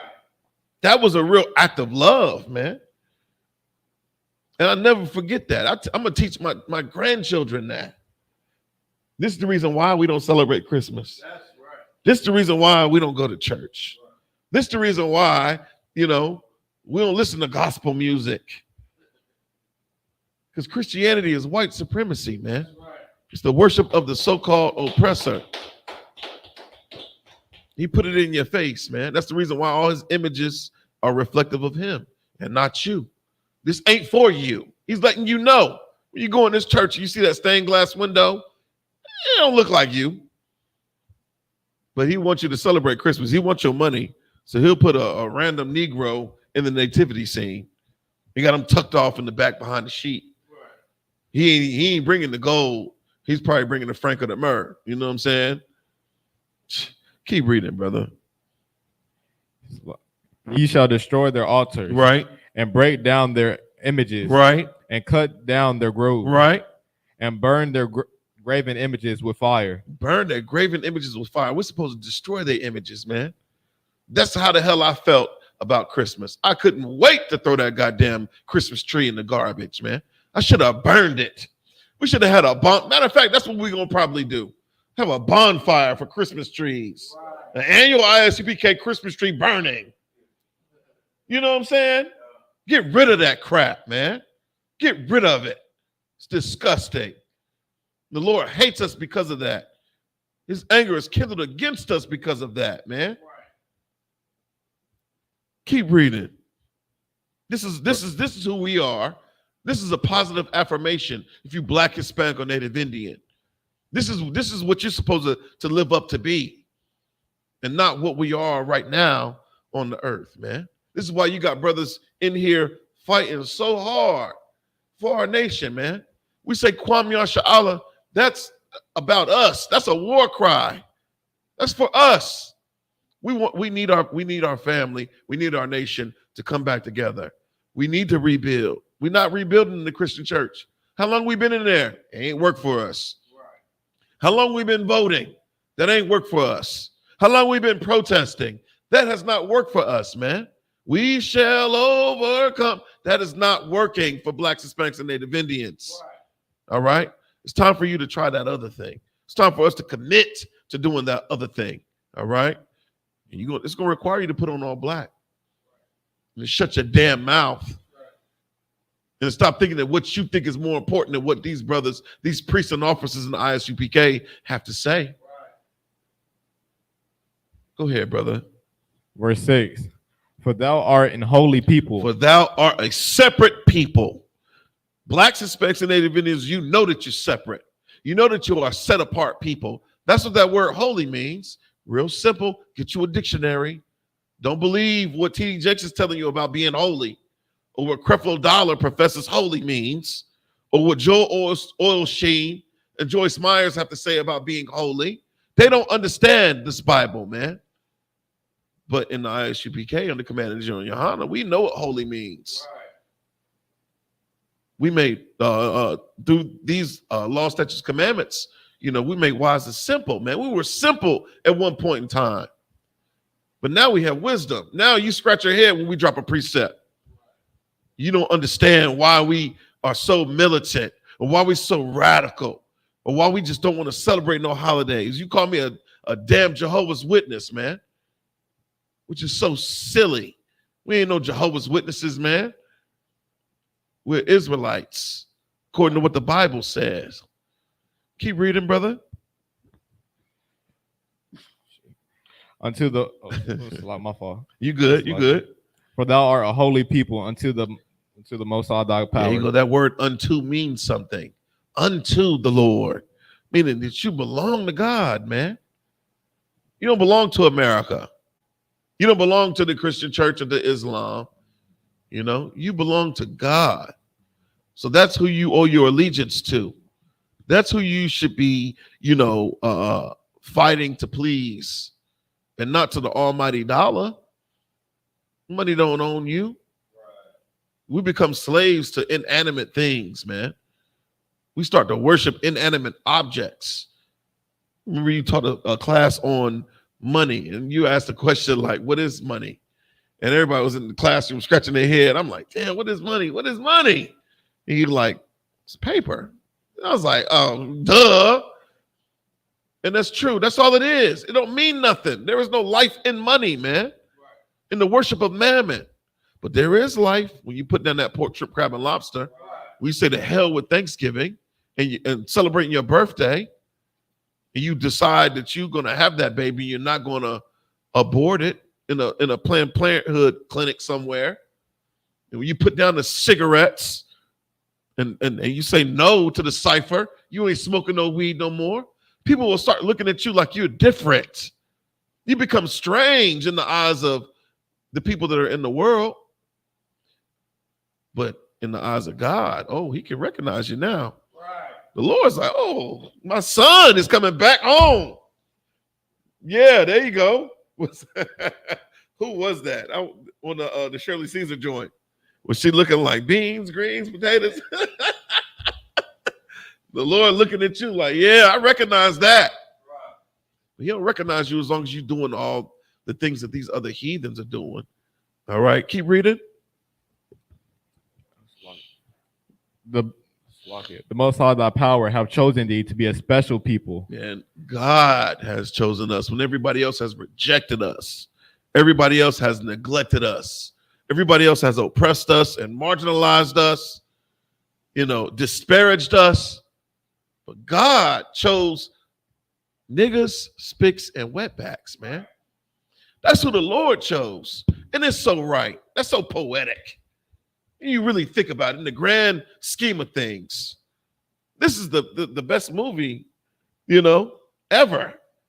And to know that you are a so-called Jew. You speak Hebrew, man. You know your nationality, you know your language, you know who you are. That's a glorious thing. Can't nobody take that from you. Keep reading, brother. Thee to be a special people unto himself. Yeah, you were chosen by God.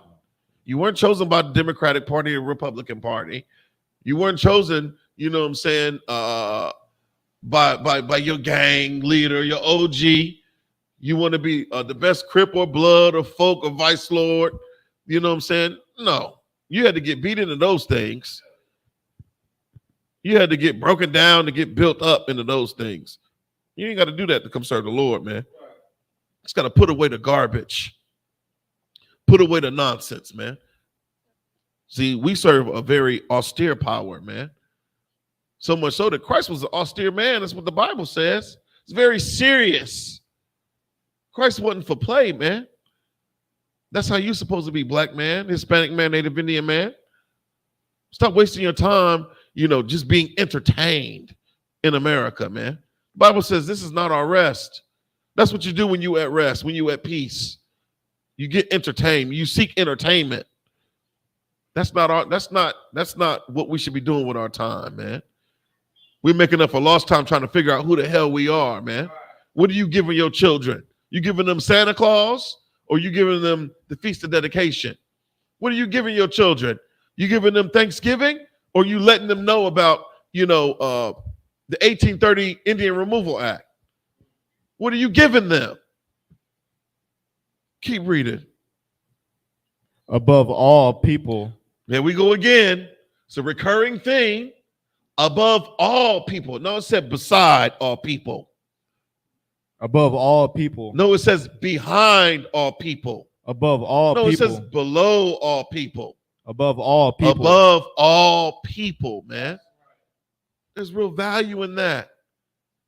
We just reading out of the Bible. That's all we doing. That's all we doing at 205 West Russell Street. Pull up so you can get edified, man. So you can learn who you are and what's expected of you. Above all people, right? That are what? That are upon the face of the earth. Yeah, man.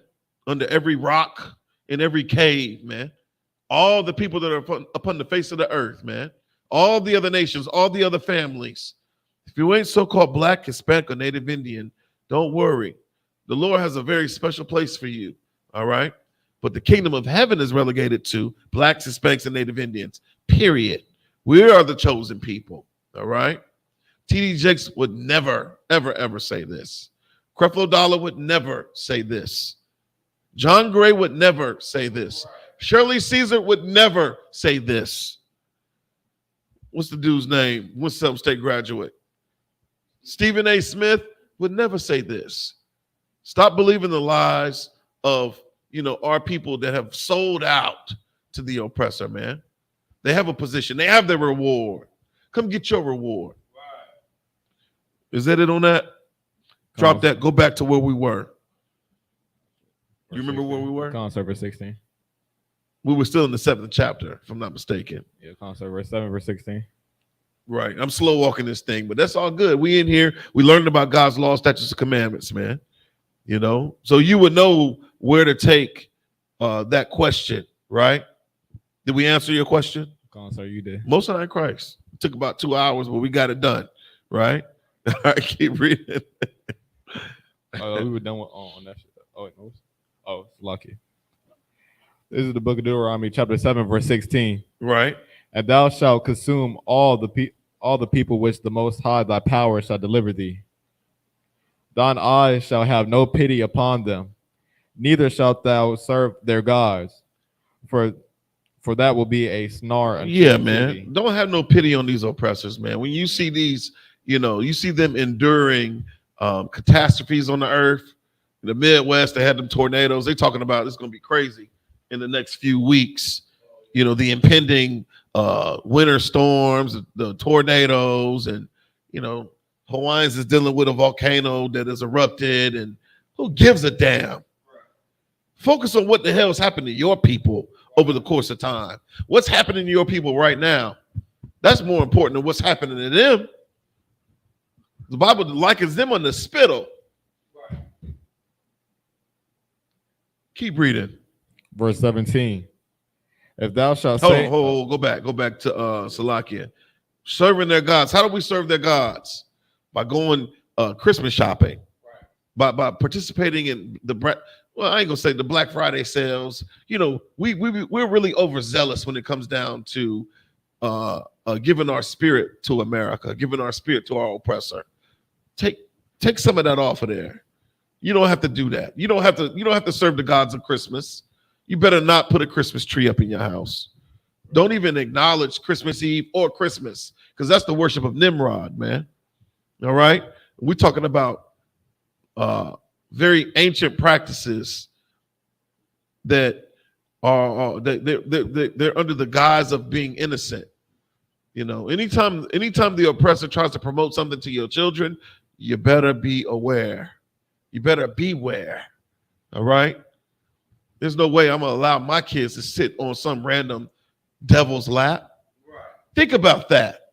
Think about the actions of doing that. You taking your kids down to the mall. Why they gotta sit on the lap of the oppressor? Right. They gotta sit on the Easter Bunny's lap. They gotta sit on Santa Claus' lap. You wouldn't let them just sit on some random white man's lap. You wouldn't do that. In fact, you probably look at him like, hey, whoa. You're not going to allow that. So why would you allow that on Christmas or in the Christmas spirit, in the Christmas season? It don't make sense. That's serving other gods, man. Putting that Christmas tree up and then presenting that tree presents and gifts. Why don't you put the gifts on the damn the banister? Put them above the fireplace. Why don't you put the gifts on the coffee table? Why the gifts you could put them in another corner of the room. Why do they have to be presented to the tree?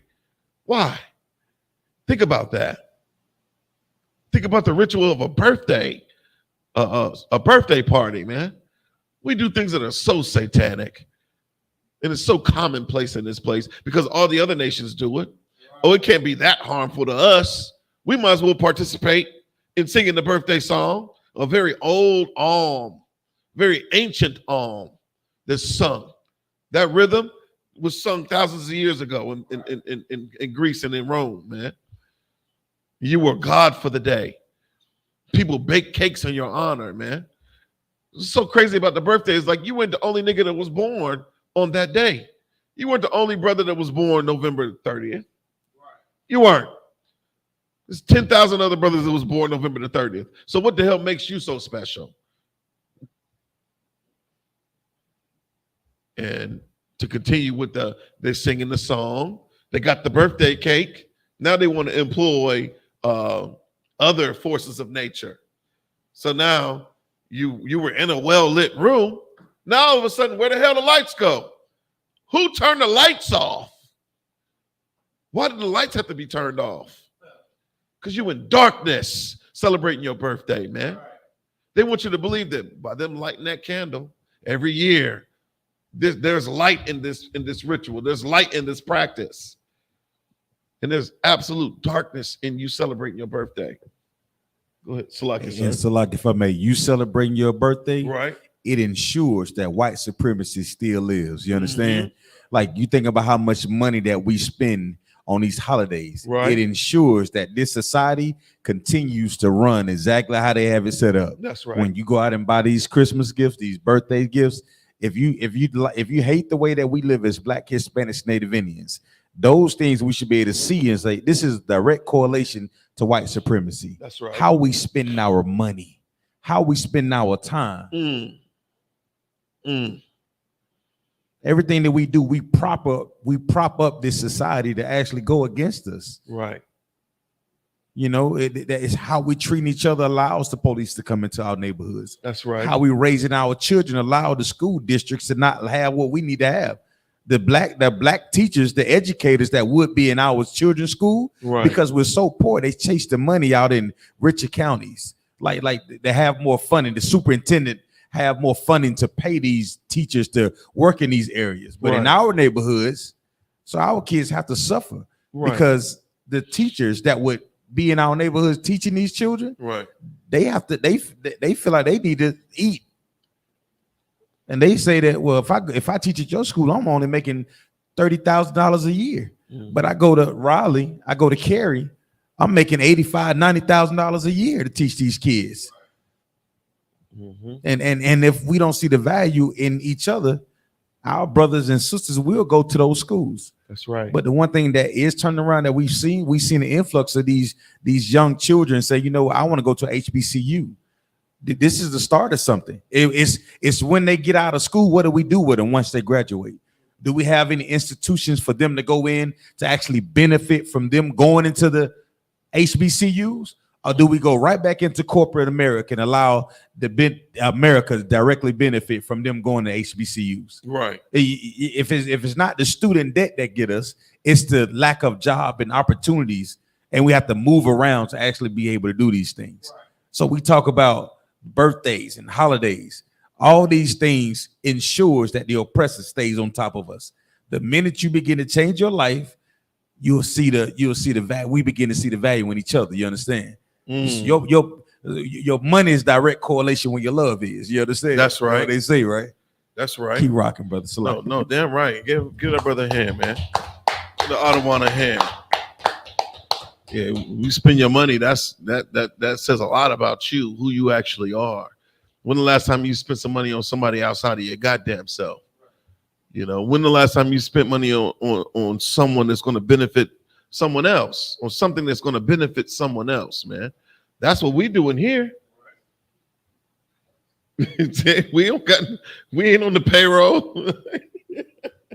It's a beautiful thing. I love it. I absolutely love it. This is how I know, like, you know, I'm putting my money to good use. Especially when I see a brother walking here, it's like, oh, he heard what we got. All the money that we spent in gas and in tires and in, man, come on, man.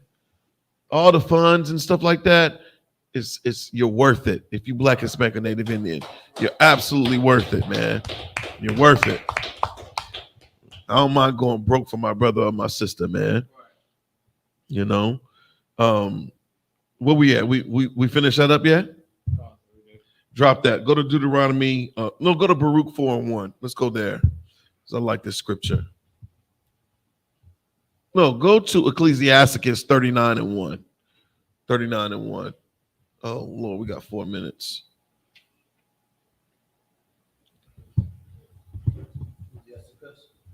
Ecclesiasticus and the Apocrypha.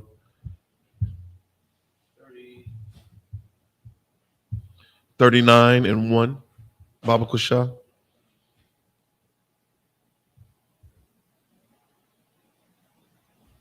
You know, we the Israelite School, Universal Practical Knowledge, man. And we going into the law according to the Bible, man. The America's laws, you know, we keep the laws of the land, but more so we keep the laws of God, which trump the laws of the land. You know, we understand that God's laws, you know, is the reason why, you know, we have protection. You know, this is the thing that sustains us, is by being obedient. Anything outside of that, you know, I know we get destroyed.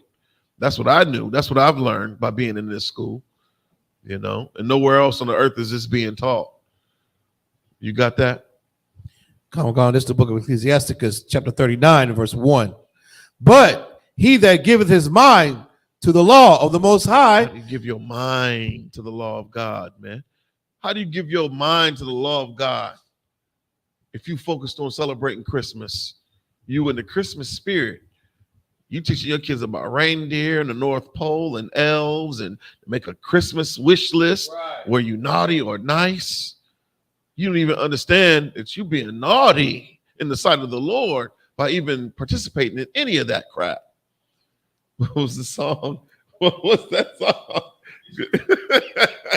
You playing this Christmas, tearing up, man, getting all emotional. Chris Brown doing this Christmas. Good night. They put a Judite up to doing wicked and evil. Keep reading, man. Give your mind to the law of the Most High. And is occupied in the meditation thereof. That's what we do when we come into these classrooms, man. I don't see you in here. Lord knows what the hell you're doing. But the brothers that I see coming in here, because I'm in here, I'm locked in. Officer Zion Allah's in here every day. Right. Locked in, a stalwart. That's right. Because he is occupied in the meditation thereof, man. We meditate upon these laws, statutes, and commandments. So much so, we're changed. So much so that you can't even be around us. You can't even be around those of us that are meditating upon the laws of the Most High Power. And that's a problem, because we're supposed to be brothers. We're supposed to be one mind, one body, one spirit. Don't tell me you love me, you miss me, and I ain't seen you in here. Keep reading. And is occupied in the meditation thereof. Right. Will seek out the wisdom of all the ancient. That's right. And be occupied in prophecies. Come on, man. That's what we do. This is a part of the work. Right. It's the reason why we go into these ancient texts, man. We go into the scrolls. We reading books that are thousands of years old, man. We're focusing on generations that came before us. We are very reflective, you know. Our lives are not spent, you know, involved in foolishness. This stuff has meaning, all right? Keep reading. Khan, verse 2. He will keep the sayings of the renowned men, and where subtle parables are, he will be there also. Come on, man. We keep the sayings of the renowned men. Kwam Yasha Allah. That's a saying of renowned men, man. No cowards. That is a saying of renowned men. Right. Shalom. Yahweh B'Hashem Yahweh Shabrakatha. That is a saying of renowned men. That's right. It's called a holy kiss. You ain't getting that in the Christian church. You ain't getting that in Islam. Right. You're not getting that in Buddhism, man. Right. Keep reading. Verse 3. He will seek out the secrets of the grave sentences. Good night. And be conversant in dark parables. That's what we talk about, man. We going into the law. We talking about law, statutes, and commandments and judgment. This is what happens when you fail to do this. This is what happens when you choose to do this. This is the outcome. Those who hate me love death. I mean, these are the things that we are meditating upon, Right. man. This is so much a part of our life, you know. Keep reading. Come on, verse 4. He shall serve among great men, Right. and appear before princes. That's right. He will travel through strange countries, for he hath tried the good and the evil among men. Come on, man. Where the cookout at coming up? Las Vegas. Brothers in Fayetteville, North Carolina, about to fly over to Las Vegas, Nevada, man.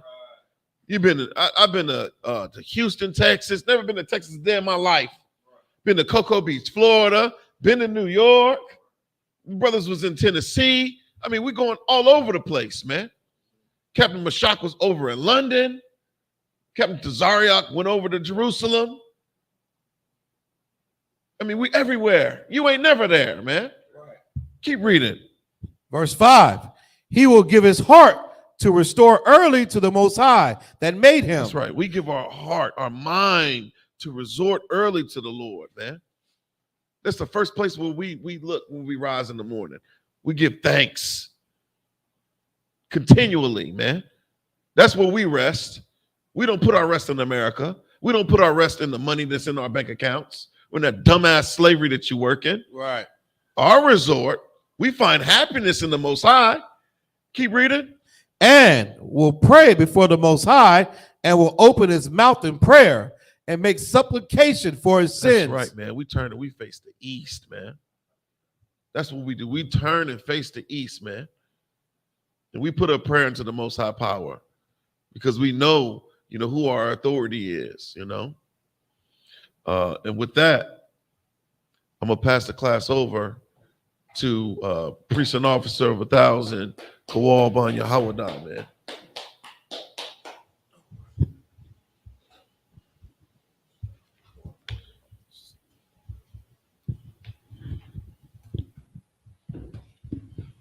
I.S.U.P.K security announcements. We are the I.S.U.P.K. Start on 1 West 125th Street, Harlem, New York. Under Commander YAHANNA, new rule for brother and sister. When a new brother or sister comes to the school, they are off limits for 6 months. They are to be saluted only. They are here to share themselves with the world. If they need transportation, the teacher will arrange it. After 6 months, if a brother or sister has interest in a particular person, he or she must get permission from the head to speak to a brother or sister. There's another 6 months in which the brother and sister will court each other. After the 6 month period, the brother and sister will get permission from the head to marry. Tithes, which is a commandment. You can find this in Numbers 18:21. Malachi 3:18 means 10th in Hebrew and is pronounced ma'ashara. 10% of every penny of any increase the Lord gives you, give to the Treasury Department. Priest fund. It's a free will offer for priests. It's not mandatory. Whatsoever amount you like to give. Upcoming holy convocations will be the Feast of Dedication, Hanukkah, 25th day of the 9th month. You can find this Slakia, and this to be Saturday, December 17th. It's a span of 8 days. First Maccabees 4, 5, and 21 through 61. Also, like your brother was bringing out, the cookout in Las Vegas. Right. It's this weekend, December 1st through the 3rd. You need help getting there, contact your camp leader. Also, be on the lookout for the Black Watch. Commander YAHANNA be on tonight, I believe, too, on Wednesday, Monday, Wednesdays, and Saturdays. Like, share, subscribe. Leave a comment, thumbs up. As soon as you come in the room, just thumbs up the videos, man. That's on TikTok, Instagram, Facebook, Twitter, right? All that, to help spread this truth throughout the globe, man. He wants to be a trooper in the school. Start wearing all black, boots, shirt, pants, headband, and scarf without a Madiam. Men of Israel, we're going to run a one courteous salute to the teacher. Men of Israel, Madam Shabbat, Madiam, Barak. Yajim Matah, Sar, Turn Face Sisters Online. Men of Israel, we're going to run a one courteous salute to the teacher. To the sisters, to the sisters. Men of Israel, Madam Shabbat. Mariam, Barak. Yahweh Shema, Thaba, and Shimi Al-Shai. Yajimata, class dismissed.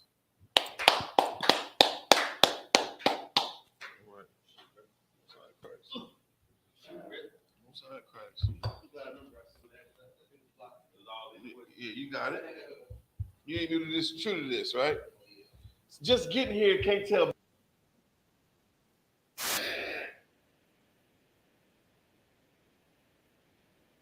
Down this cold road. Different.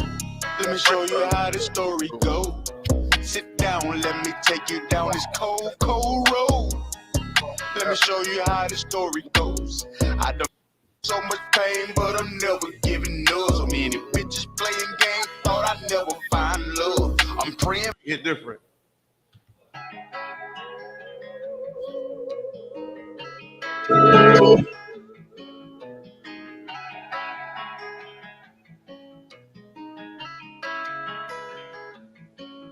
Sit down, let me take you down this cold road. Let me show you how the story go. Sit down, let me take you down this cold road. Let me show you how the story goes. I done been through so much pain, but I'm never giving up. So many bitches playing games, thought I'd never find love. I'm praying for my kids, hope they never find drugs. All the shit that I survived, gotta think the man above. I know that if I move, guarantee he gon' shoot, but he asking for ID. What the fuck I'm supposed to do? He looked at me, I looked at him. I prepared myself for war. Bitch, I gotta make it home. I'm not dying in this car. I'm a servant of the Lord. I know that I'm gonna be alright. It's a cold world, so it's hard to sleep at night. I'm tossing in, I'm turning, fighting demons in my sleep. Blood pressure through the roof, got me watching what I eat. I'm seeing all the struggles in the streets and all the lying that they doing on TV. They say that you can be great in America, but how I'm supposed to dream when I can't breathe in America? But if you found the truth, what would you do with it? Do you go against the world and act a fool with it? Do you try to teach your people, spread the food with it? Or do you go and get the chop and break some rules with it? Hey, be alright. We gon' get it right and finally we gon' see that what I'm reading is true freedom. I'm breathing in, I'm scheming and I hope that you believe that I'm a real soldier and I'm never giving up. Sit down, let me take you down this cold, cold road. Let me show you how this story goes. Sit down, let me take you down this cold, cold road. Let me show you how this story goes. I done been through so much pain, but I'm never giving up. So many bitches playing games, thought I'd never find love. I'm praying for my kids, hope they never find drugs. All the shit that I survived, gotta